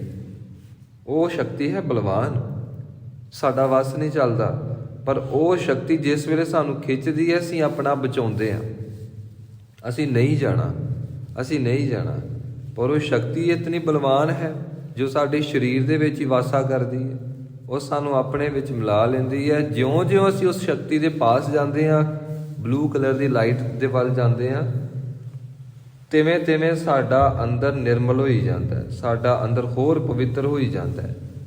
ਫਿਰ ਬੰਦਾ ਦੂਜੇ ਵੱਲ ਧਿਆਨ ਨਹੀਂ ਦਿੰਦਾ, ਫਿਰ ਬੰਦਾ ਕਹਿੰਦਾ ਆਪਨੜਾ ਗਿਰਵਾਨ ਮੈਂ ਸਿਰ ਨੀਵਾਂ ਕਰ ਦੇਖ। ਇਸ ਅਵਸਥਾ ਤੇ ਪਹੁੰਚੇ ਬਿਨਾ ਬੰਦੇ ਦਾ ਸਿਰ ਨੀਵਾਂ ਹੋ ਹੀ ਨਹੀਂ ਸਕਦਾ। ਜਦੋਂ ਅਸੀਂ ਪੰਕਤੀ ਪੜ੍ਹਦੇ ਹਾਂ ਨਾ ਜੀ, ਹਮ ਨਹੀਂ ਚੰਗੇ ਬੁਰਾ ਨਹੀਂ ਕੋਏ, ਪ੍ਰਣਵਤ ਨਾਨਕ ਤਾਰੇ ਸੋਏ, ਇਹ ਸਰਮਖੰਡ ਦੀਆਂ ਬਾਤਾਂ ਨੇ। ਇਹ ਇਸ ਖੰਡ ਤੇ ਪਹੁੰਚ ਕੇ ਸਾਡੇ ਅੰਦਰ ਘਟਨਾ ਵਰਤਦੀ ਹੈ। ਉਸ ਵੇਲੇ ਬੰਦਾ ਆਪਣੇ ਆਪ ਨੂੰ ਅਸਲ ਵਿੱਚ ਮਾੜਾ ਮਹਿਸੂਸ ਕਰਦਾ ਹੈ, ਕਿ ਮੇਰੀ ਤੇ ਹਸਤੀ ਕੋਈ ਨਹੀਂ, ਮੇਰੀ ਤੇ ਹੋਂਦ ਹੀ ਕੋਈ ਨਹੀਂ, ਐਵੇਂ ਮੈਂ ਪਾਲੀ ਬੈਠਾ ਸੀ ਕਿ ਮੈਂ ਵੀ ਕੁਝ ਕਰ ਸਕਦਾ ਹਾਂ। ਨਹੀਂ, ਮੇਰੀ ਇੰਨੀ ਹਸਤੀ ਨਹੀਂ। ਫਿਰ ਇਸ ਖੰਡ ਤੇ ਪਹੁੰਚ ਕੇ ਜਿਸ ਵੇਲੇ ਗੁਰਸਿੱਖ ਇਹ ਸ਼ਬਦ ਬੋਲੇਗਾ ਨਾ, ਹਮ ਅਵਗੁਣ ਭਰੇ ਏਕ ਗੁਣ ਨਾਹੀ, ਅੰਮ੍ਰਿਤ ਛਾੜ ਵਿਖਿਆ ਵਿਖਾਈ, ਫਿਰ ਅੰਦਰ ਬੈਰਾਗ ਦੇ ਵਿੱਚ ਧਾਹਾਂ ਮਾਰਦਾ, ਅੰਦਰ ਰੋਂਦਾ। ਫਿਰ ਗੁਰਸਿੱਖ ਕਹਿੰਦਾ ਕਿਰਤ ਕਰਮ ਕੇ ਵਿਛੜੇ ਕਰ ਕਿਰਪਾ ਮੇਲੋ ਰਾਮ। ਫਿਰ ਉਹ ਕਹਿੰਦਾ ਕੀਤੇ ਕਰਮਾਂ ਕਰਕੇ ਵਿਛੜ ਗਿਆ, ਕਿਉਂਕਿ ਹੁਣ ਕੀਤੇ ਕਰਮ ਦਿਸਦੇ ਪਏ ਨੇ, ਇਸ ਵੇਲੇ ਸਾਨੂੰ ਨਹੀਂ ਦਿਸਦੇ ਪਏ। ਆਪ ਜੀ ਝਾਤ ਮਾਰੋ ਆਪਣੇ ਅੰਦਰ, ਸਾਰੇ ਆਪਾਂ ਝਾਤ ਮਾਰੀਏ। ਜੇਕਰ ਸਾਨੂੰ ਇਸ ਜਨਮ ਦੇ ਸਾਰੇ ਕਰਮ ਤੇ ਪੁਰਾਣੇ ਜਨਮਾਂ ਦੇ ਕਰਮ ਨਹੀਂ ਨਾ ਦਿਸ ਰਹੇ, ਇਹਦਾ ਅਰਥ ਸਿਰਫ ਇੱਕ ਹੈ ਕਿ ਅੰਦਰ ਸੁੱਤੇ ਹੋਏ ਹਾਂ। ਤੇ ਜਿਸ ਵੇਲੇ ਬੰਦੇ ਨੂੰ ਉਹ ਕਰਮ ਦਿਸਦੇ ਨੇ, ਅਡਰੇ ਦਿਖਦੇ ਨੇ, ਵੱਖਰੇ ਦਿਸਦੇ ਨੇ, ਫਿਰ ਬੰਦਾ ਆਪਣੇ ਆਪ ਨੂੰ ਕਦੀ ਵੀ ਚੰਗਾ ਤਸਦੀਕ ਕਰ ਹੀ ਨਹੀਂ ਸਕਦਾ। ਤੇ ਉਦੋਂ ਕਹਿੰਦਾ ਹੈ ਆਪਣੇ ਕੀਤੇ ਕਰਮਾਂ ਕਰਕੇ ਵਿਛੜ ਗਏ ਹਾਂ, ਕਿਰਤ ਕਰਮ ਕੇ ਵਿਛੜੇ। ਪਰ ਹੁਣ ਮੇਰੇ ਕੀਤੇ ਕਰਮਾਂ ਕਰਕੇ ਮਿਲਾਪ ਨਹੀਂ ਹੋਣਾ। ਇਹ ਵੀ ਅਨੁਭਵ, ਇਹ ਵੀ ਗਿਆਨ ਉਸ ਵੇਲੇ ਹੁੰਦਾ ਜਿਸ ਵੇਲੇ ਸਾਡੀ ਸੁਰਤ ਸਰਮਖੰਡ ਦੇ ਵਿੱਚ ਪਹੁੰਚ ਜਾਂਦੀ ਹੈ। ਕਰ ਕਿਰਪਾ ਮੇਲੋ ਰਾਮ, ਦਾਤਿਆ ਵਿਛੜ ਗਿਆ ਹਾਂ ਆਪਣੇ ਕਰਮਾਂ ਕਰਕੇ, ਪਰ ਹੁਣ ਮਿਲਾਪ ਆਪਣੇ ਕਰਮਾਂ ਕਰਕੇ ਨਹੀਂ ਹੋਣਾ, ਹੁਣ ਮਿਲਾਪ ਤੇਰੀ ਰਹਿਮਤ ਕਰਕੇ ਹੋਣਾ ਹੈ। ਜੋ ਸ਼ਬਦ ਹੈ ਨਾ ਗੁਰਪ੍ਰਸਾਦ, ਇਹ ਗੁਰਪ੍ਰਸਾਦ ਦਾ ਪਤਾ ਉਦੋਂ ਲੱਗਦਾ ਹੈ ਜਿਸ ਵੇਲੇ ਅਸੀਂ ਇਸ ਸਟੇਜ ਤੇ ਪਹੁੰਚ ਜਾਂਦੇ ਹਾਂ। ਇਸ ਸਟੇਜ ਤੇ ਪਹੁੰਚ ਜਾਂਦੇ ਹਾਂ, ਫਿਰ ਅਸੀਂ ਪਰਿਵਾਰ ਦੇ ਕਿਸੇ ਵੀ ਜੀਅ ਦੇ ਉੱਤੇ ਗੁੱਸਾ ਨਹੀਂ ਕਰਦੇ। ਇਹ ਸਾਡਾ ਸੁਭਾਅ ਧੰਨ ਸ਼੍ਰੀ ਗੁਰੂ ਅਰਜਨ ਦੇਵ ਮਹਾਰਾਜ ਜੀ ਵਰਗਾ ਹੋ ਜਾਂਦਾ ਹੈ। ਭਾਵੇਂ ਕੋਈ ਗਾਲਾਂ ਕੱਢੇ, ਭਾਵੇਂ ਬੀਬੀ ਕਰਮੋ ਵਾਂਗੂ, ਭਰਜਾਈ ਵਾਂਗੂ ਕੋਈ ਸਿਰ ਦੇ ਉੱਤੇ ਗੰਦਾ ਪਾਣੀ ਪਾਵੇ, ਕੂੜਾ ਸੁੱਟੇ, ਅੰਦਰ ਨਿਰਮਲ ਹੋ ਜਾਂਦਾ, ਅੰਦਰ ਠੰਡਾ ਹੋ ਜਾਂਦਾ ਹੈ। ਬਾਹਰ ਦੀ ਕੋਈ ਵੀ ਕਿਰਿਆ ਮਨ ਦੇ ਉੱਤੇ ਅਸਰ ਨਹੀਂ ਕਰਦੀ। ਹਾਲਾਤ ਭਾਵੇਂ ਪ੍ਰਤੀਕੂਲ ਹੋਣ, ਅਨੁਕੂਲ ਨਾ ਵੀ ਹੋਣ, ਤਾਂ ਵੀ ਮਨ ਹਮੇਸ਼ਾ ਹੀ ਅਨੁਕੂਲ ਰਹਿੰਦਾ ਹੈ, ਮਨ ਹਮੇਸ਼ਾ ਹੀ ਟਿਕਾਓ ਵਿੱਚ ਰਹਿੰਦਾ ਹੈ। ਜੇ ਬਾਹਰ ਦੀ ਪਰਿਸਥਿਤੀ ਨੇ ਸਾਡਾ ਮਨ ਹਿਲਾ ਦਿੱਤਾ, ਮਨ ਡੋਲ ਗਿਆ, ਇਹਦਾ ਅਰਥ ਇਹੀ ਹੈ ਕਿ ਅਜੇ ਅੰਦਰ ਸਾਡੇ ਗੁਰੂ ਦੇ ਸ਼ਬਦ ਦਾ ਵਾਸਾ ਨਹੀਂ ਹੋਇਆ। ਗੁਰੂ ਦੇ ਸ਼ਬਦ ਦੇ ਵਾਸੇ ਤੋਂ ਬਾਅਦ ਤੇ ਅੰਦਰ ਡੋਲਦਾ ਹੀ ਨਹੀਂ ਕਦੀ। ਬੰਦ ਕੱਟਿਆ ਜਾਂਦਾ ਹੈ, ਨਾ ਟੋਕੇ, ਨਾ ਛਵੀਆਂ, ਨਾ ਕੁਹਾੜੀਆਂ, ਨਾ ਗਲ 'ਚ ਪਾਏ ਹੋਏ ਟਾਇਰ, ਨਾ ਤਲਵਾਰਾਂ, ਨਾ ਤੋਪਾਂ ਦੇ ਗੋਲੇ, ਨਾ ਤੱਤੀ ਤਵੀ, ਨਾ ਤਲਵਾਰ ਦੀ ਧਾਰ। ਕੋਈ ਵੀ ਸ਼ਸਤਰ ਸਾਡੇ ਨਿਤਨੇਮ ਨੂੰ ਤੋੜ ਨਹੀਂ ਸਕਦਾ। ਮੌਤ ਸਾਡੇ ਸੁਭਾਅ ਦੇ ਵਿੱਚੋਂ ਗੁਰੂ ਕੀ ਬਾਣੀ ਨੂੰ ਖਤਮ ਨਹੀਂ ਕਰ ਸਕਦੀ। ਇਹ ਕਮਾਈ ਕਰਨ ਵਾਲਿਆਂ ਦਾ ਜੀਵਨ ਹੈ, ਤੇ ਮਹਾਰਾਜ ਜੀ ਨੇ ਸਾਡੇ ਵਾਸਤੇ ਇਹ ਕਮਾਈ ਕਰਕੇ ਸਾਨੂੰ ਦਿੱਤੀ। ਸੱਚੇ ਪਾਤਸ਼ਾਹ ਜੀ ਕਹਿੰਦੇ ਨੇ ਸਰਮਖੰਡ ਕੀ ਬਾਣੀ ਰੂਪ। ਵਿਕਾਰਾਂ ਵੱਲੋਂ ਸ਼ਰਮ ਹੋ ਜਾਂਦੀ ਹੈ ਜੀ, ਫਿਰ ਗੁਰਸਿੱਖ ਤਰਲੇ ਕਰਦਾ। ਜਿਹੜਾ ਉਹ ਤਰਲਾ ਕਰਨਾ ਹੈ, ਉਹ ਫਿਰ ਇੱਕ ਕੀਰਤਨੀਆ ਸਿੰਘ ਜਿਸ ਵੇਲੇ ਪੜ੍ਹਦਾ ਹੈ ਨਾ, ਹਮ ਰੁਲਤੇ ਫਿਰਤੇ, ਮਨ ਤੇ ਤੇਰਾ ਕਹਿ ਰਿਹਾ ਕਿ ਮੈਂ ਸੁਣਾ ਰਿਹਾ ਤੇ ਸਾਰੇ ਧਿਆਨ ਨਾਲ ਸੁਣ ਰਹੇ ਆ, ਅਸਰ ਪੈ ਰਿਹਾ ਹੈ, ਪ੍ਰਭਾਵ ਪੈ ਰਿਹਾ ਹੈ। ਇਹ ਸ਼ਬਦ ਜਦੋਂ ਕੋਈ ਪੜ੍ਹਦਾ ਹੈ ਤੇ ਧੰਨ ਗੁਰੂ ਰਾਮਦਾਸ ਮਹਾਰਾਜ ਨੂੰ ਪੁੱਛ ਕੇ ਦੇਖੋ। ਮਹਾਰਾਜ ਜੀ ਸਾਰੀ ਜ਼ਿੰਦਗੀ ਹੀ ਅੱਖਾਂ ਦੇ ਵਿੱਚੋਂ ਜਲ ਦੀਆਂ ਪ੍ਰੇਮ ਦੀਆਂ ਜੋ ਧਾਰਾਵਾਂ ਨੇ, ਉਹਨਾਂ ਨੂੰ ਰੋਕਣ ਦੇ ਵਿੱਚ ਅਸਮਰੱਥ ਰਹੇ। ਧੰਨ ਸ਼੍ਰੀ ਗੁਰੂ ਰਾਮਦਾਸ ਮਹਾਰਾਜ ਜੀ ਜਦੋਂ ਗੁਰਗੱਦੀ ਉੱਤੇ ਬਿਠਾਇਆ, ਉਦੋਂ ਬਚਨ ਕੀਤਾ, ਹਮ ਰੁਲਤੇ ਫਿਰਤੇ ਕੋਈ ਬਾਤ ਨਾ ਪੁੱਛਤਾ। ਤੇ ਮੇਰੇ ਵਰਗੇ ਨੇ ਤੇ ਕਹਿ ਹੀ ਦੇਣਾ, ਆ ਗਾਓ ਜੀ ਸ਼ਬਦ, ਹਮ ਰੁਲਤੇ ਫਿਰਤੇ, ਜਾਂ ਅਸੀਂ ਕਹਿ ਹੀ ਦੇਣਾ ਕਿ ਇਹ ਮੰਗਲਾਚਰਨ ਕਰ ਦਿਓ ਜੀ। ਪਰ ਜਿਸ ਅਵਸਥਾ ਤੇ ਪਹੁੰਚ ਕੇ ਇਸ ਸ਼ਬਦ ਦਾ ਉਚਾਰਨ ਕੀਤਾ ਗਿਆ, ਉਹ ਜਿਸ ਵੇਲੇ ਅਸੀਂ ਆਪਣੇ ਅੰਦਰ ਦੇ ਖੰਡ ਸਰ ਕਰਦੇ ਹਾਂ, ਉਦੋਂ ਜਦੋਂ ਗੁਰਸਿੱਖ ਇਹ ਪੜ੍ਹਦਾ ਹੈ ਤੇ ਉਦੋਂ ਫਿਰ ਉਹਦੀਆਂ ਅੱਖਾਂ ਦੇ ਵਿੱਚੋਂ ਜਲ ਦੇ ਚਸ਼ਮੇ ਫੁੱਟਦੇ ਨੇ, ਨਦੀਆਂ ਵਹਿ ਤੁਰਦੀਆਂ ਨੇ ਕਿ ਦਾਤਿਆ ਤੂੰ ਸਾਡੇ ਤੇ ਇੰਨੀ ਮਿਹਰ ਕੀਤੀ, ਇੰਨੀ ਮਿਹਰ ਕੀਤੀ, ਸਰਬੰਸੀ ਵਾਰ ਛੱਡਿਆ। ਅਸੀਂ ਤਾਂ ਕਿਸੇ ਦੇ ਸਿਰ ਤੋਂ 10 ਰੁਪਈਏ ਨਹੀਂ ਵਾਰ ਸਕਦੇ, ਤੂੰ ਸਰਬੰਸੀ ਕੁਰਬਾਨ ਕਰ ਦਿੱਤਾ। ਇਹ ਸੱਚੇ ਪਾਤਸ਼ਾਹ, ਤੂੰ ਸਾਨੂੰ ਸ਼ੁੱਧ ਭੋਜਨ ਛਕਾਉਣ ਵਾਸਤੇ ਤੱਤੀ ਤਵੀ ਤੇ ਬੈਠ ਕੇ ਆਪਣਾ ਆਪ ਕੁਰਬਾਨ ਕੀਤਾ। ਪਰ ਮਿਲਾਵਟ ਨਹੀਂ ਹੋਣ ਦਿੱਤੀ ਬਾਣੀ ਵਿੱਚ, ਕਿਉਂਕਿ ਸਮੇਂ ਦੀ ਸਰਕਾਰ ਜਹਾਂਗੀਰ ਕਹਿੰਦਾ ਸੀ ਮਿਲਾਵਟ ਕਰੋ, ਇਸਲਾਮ ਧਰਮ ਦੇ ਸ਼ਬਦ ਪਾਓ, ਸਾਡੇ ਕਹੇ ਅਨੁਸਾਰ ਸ਼ਬਦ ਪਾਓ, ਨਹੀਂ ਤੇ 2 ਲੱਖ ਰੁਪਈਆ ਦਿਓ, ਨਹੀਂ ਤੇ ਤੱਤੀ ਤਵੀ ਤਿਆਰ ਹੈ। ਤੇ ਮਹਾਰਾਜ ਜੀ ਨੇ ਕਿਹਾ ਕਿ ਸਾਨੂੰ ਤਾਂ ਕੋਈ ਤਵੀ ਤਪਾ ਹੀ ਨਹੀਂ ਸਕਦੀ, ਤੂੰ ਚਾਹ ਕੇ ਵੀ ਸਾਨੂੰ ਖਤਮ ਨਹੀਂ ਕਰ ਸਕਦਾ। ਕਿਉਂ? ਕਿਉਂਕਿ ਮੇਰਾ ਅਸਲ ਵਿੱਚ ਸਵਰੂਪ ਸ਼ਬਦ ਸਵਰੂਪ ਹੈ, ਮੈਨੂੰ ਤੂੰ ਮਾਰ ਨਹੀਂ ਸਕਦਾ ਜਹਾਂਗੀਰ, ਕੋਸ਼ਿਸ਼ ਕਰ ਲੈ। ਇਸ ਕਰਕੇ ਆਪਣੇ ਆਪ ਨੂੰ ਜਿਸ ਵੇਲੇ ਅਸੀਂ ਨਿਹਾਰਦੇ ਹਾਂ ਤੇ ਉਹ ਆਤਮਿਕ ਬਲ ਮਿਲਣ ਦੇ ਨਾਲ ਨਿਹਾਰਨ ਵਾਲੀ ਸ਼ਕਤੀ ਮਿਲਦੀ ਹੈ, ਉਸ ਤੋਂ ਬਿਨਾਂ ਨਹੀਂ ਮਿਲਦੀ। ਤੇ ਇਹ ਸਰਮ ਅੱਖਰ ਦਾ ਦੂਜਾ ਅਸੀਂ ਅਰਥ ਕਰੀਏ ਜੀ ਸ਼ਰਮ ਕਹੀਏ ਮਿਹਨਤ। ਇਹਦਾ ਅਰਥ ਇਹ ਹੈ ਕਿ ਫਿਰ ਮਨੁੱਖ ਉਦਮੀ ਹੋ ਜਾਂਦਾ ਹੈ। ਜਦੋਂ ਮਨੁੱਖ ਆਪਣੇ ਅੰਦਰੋਂ ਵਿਕਾਰਾਂ ਦੀ ਸ਼ਰਮ ਕਰਦਾ ਹੈ, ਫਿਰ ਮਨੁੱਖ ਨੂੰ ਪਤਾ ਲੱਗ ਜਾਂਦਾ ਸਵਾਸ ਬੜੇ ਕੀਮਤੀ ਨੇ, ਇਹ ਅਰਬੀ ਖਰਬੀ ਹੱਥ ਨਹੀਂ ਆਉਂਦੇ, ਉਦਮ ਕਰ ਲੈ, ਸੌਂ ਕੇ ਤੂੰ ਜ਼ਿੰਦਗੀ ਬਰਬਾਦ ਕਰ ਛੱਡੀ ਆਪਣੀ। ਛੋਟੀ ਉਮਰ ਵਿੱਚ ਤੂੰ 22 23 ਘੰਟੇ ਸੁੱਤਾ, ਜਿਉਂ-ਜਿਉਂ ਵਿਕਾਰਾਂ ਦਾ ਜ਼ੋਰ ਪਿਆ ਤੇਰੀ ਨੀਂਦ ਘਟਣੀ ਸ਼ੁਰੂ ਹੋ ਗਈ। ਹੁਣ ਬਜ਼ੁਰਗ ਹੋ ਗਿਆ, ਹੁਣ ਤੂੰ ਗੋਲੀਆਂ ਖਾਨਾ ਕਿ ਨੀਂਦ ਆ ਜਾਵੇ, ਸਾਰੀ ਉਮਰ ਸੁੱਤਾ ਹੀ ਰਿਹਾ ਆ, ਕੀਤਾ ਕੀ ਤੂੰ? ਫਿਰ ਮਨੁੱਖ ਉਦਮ ਕਰਦਾ ਨਹੀਂ, ਫਿਰ ਮਨੁੱਖ ਨੂੰ ਕੀਮਤ ਵੈਲਿਊ ਦੀ ਸਮਝ ਲੱਗ ਜਾਂਦੀ ਹੈ, ਕਿਸ ਮੇਰੇ ਸਵਾਸਾਂ ਦੀ ਕਿੰਨੀ ਕੀਮਤ ਹੈ।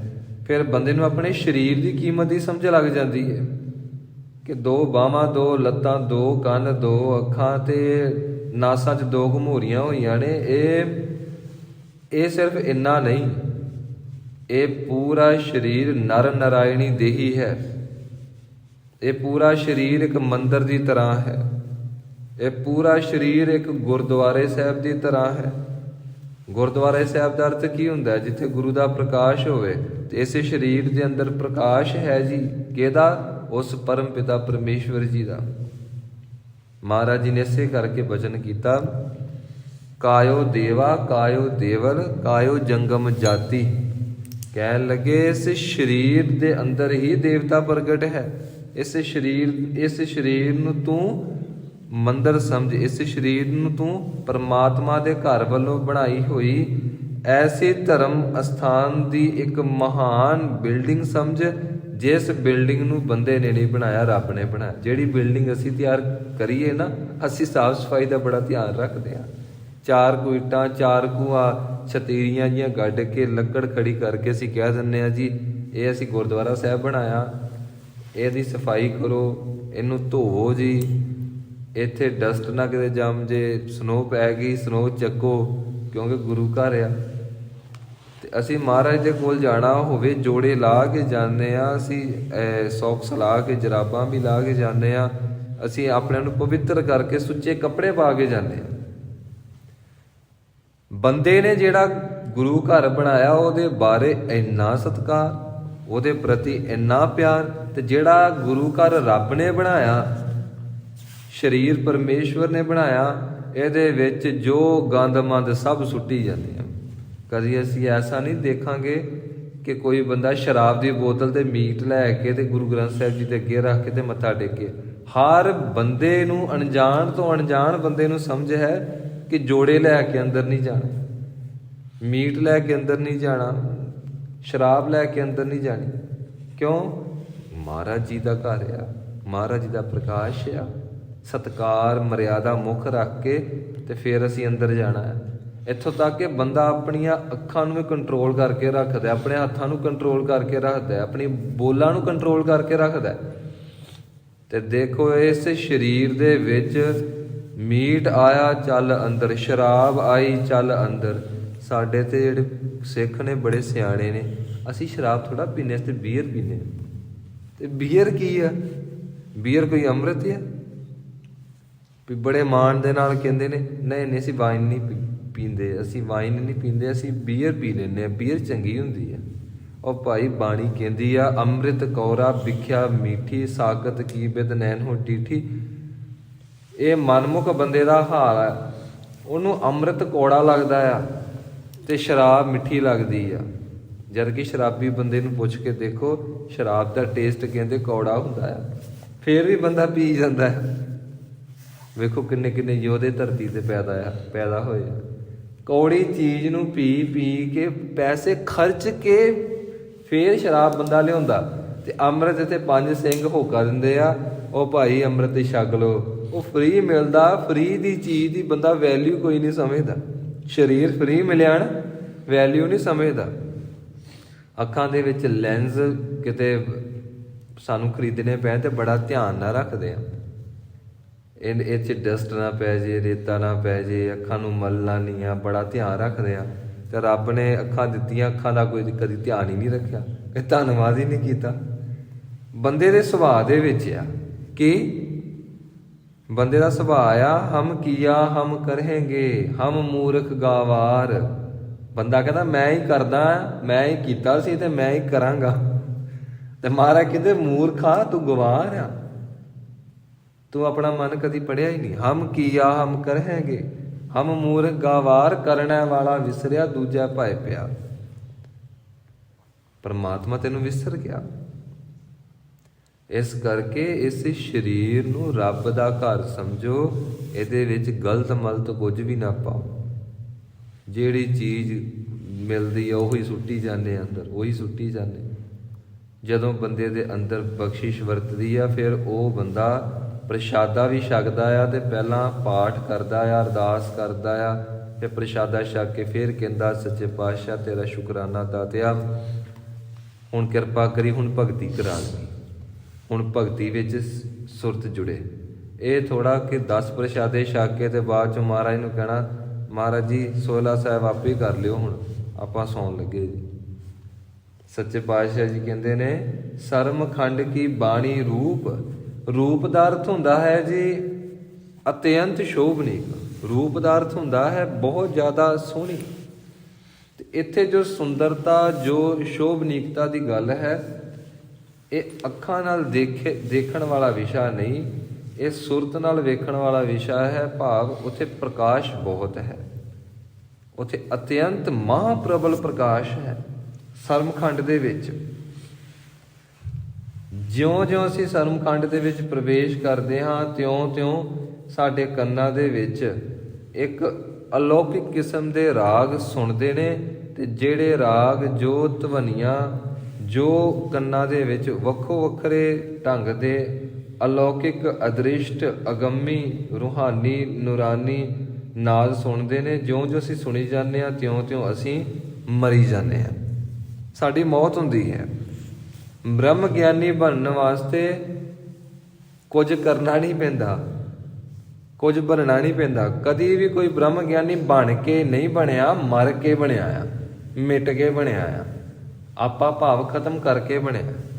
ਹੁਣ ਅਸੀਂ ਕਹੀ ਕਿ ਬ੍ਰਹਮ ਗਿਆਨੀ ਬਣਨਾ ਆ, ਤੇ ਦੱਸੋ ਜੀ ਕਿਹੜੀ ਡਿਗਰੀ ਆ, ਕਿਹੜਾ ਕੋਰਸ ਆ, ਤੇ ਉਸੇ ਵੇਲੇ ਕਹਿਣਾ ਪ੍ਰਭ ਮਿਲਨੇ ਕਾ ਚਾਓ, ਪਹੁੰਚ ਜੋ ਸਰਟੀਫਿਕੇਟ ਮਿਲ ਜਾਂਦਾ ਉੱਥੋਂ। ਕਹਿੰਦੇ ਬ੍ਰਹਮ ਗਿਆਨੀ ਦਾ ਸਰਟੀਫਿਕੇਟ ਮਿਲ ਜਾਂਦਾ।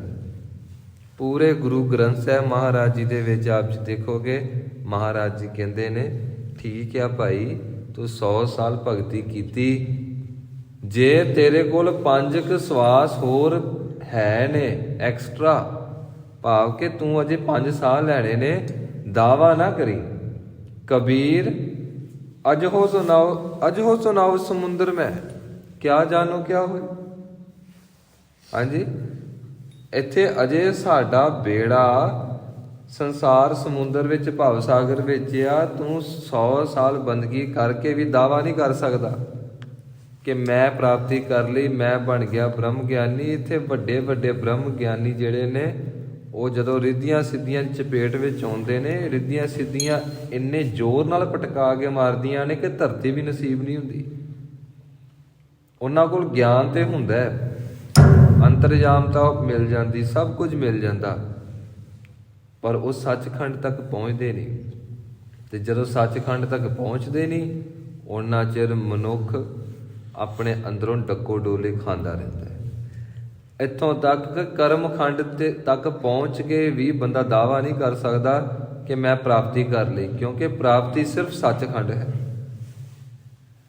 ਖੰਡਾਂ ਤੇ ਪਹੁੰਚ ਕੇ ਬੰਦਾ ਸਲਿੱਪ ਹੋ ਸਕਦਾ ਹੈ, ਤਿਲਕ ਸਕਦਾ ਹੈ, ਬੰਦਾ ਮਾਇਆ ਦੇ ਪ੍ਰਤੀ ਅਟਰੈਕਟ ਹੋ ਜਾਏ, ਫਿਰ ਬੰਦਾ ਆਪ ਖਿਆਲ ਪੈਦਾ ਕਰੇ, ਉੱਤੇ ਫੋਕਸ ਕਰੇ, ਤੇ ਫਿਰ ਜਾ ਕੇ ਉਹ ਚੀਜ਼ਾਂ ਤੇ ਮਿਲ ਜਾਣਗੀਆਂ, ਹਰ ਚੀਜ਼ ਮਿਲ ਜੇਗੀ, ਉਹ ਆਤਮਿਕ ਸ਼ਕਤੀ ਛੀਣ ਹੋ ਜਾਏਗੀ।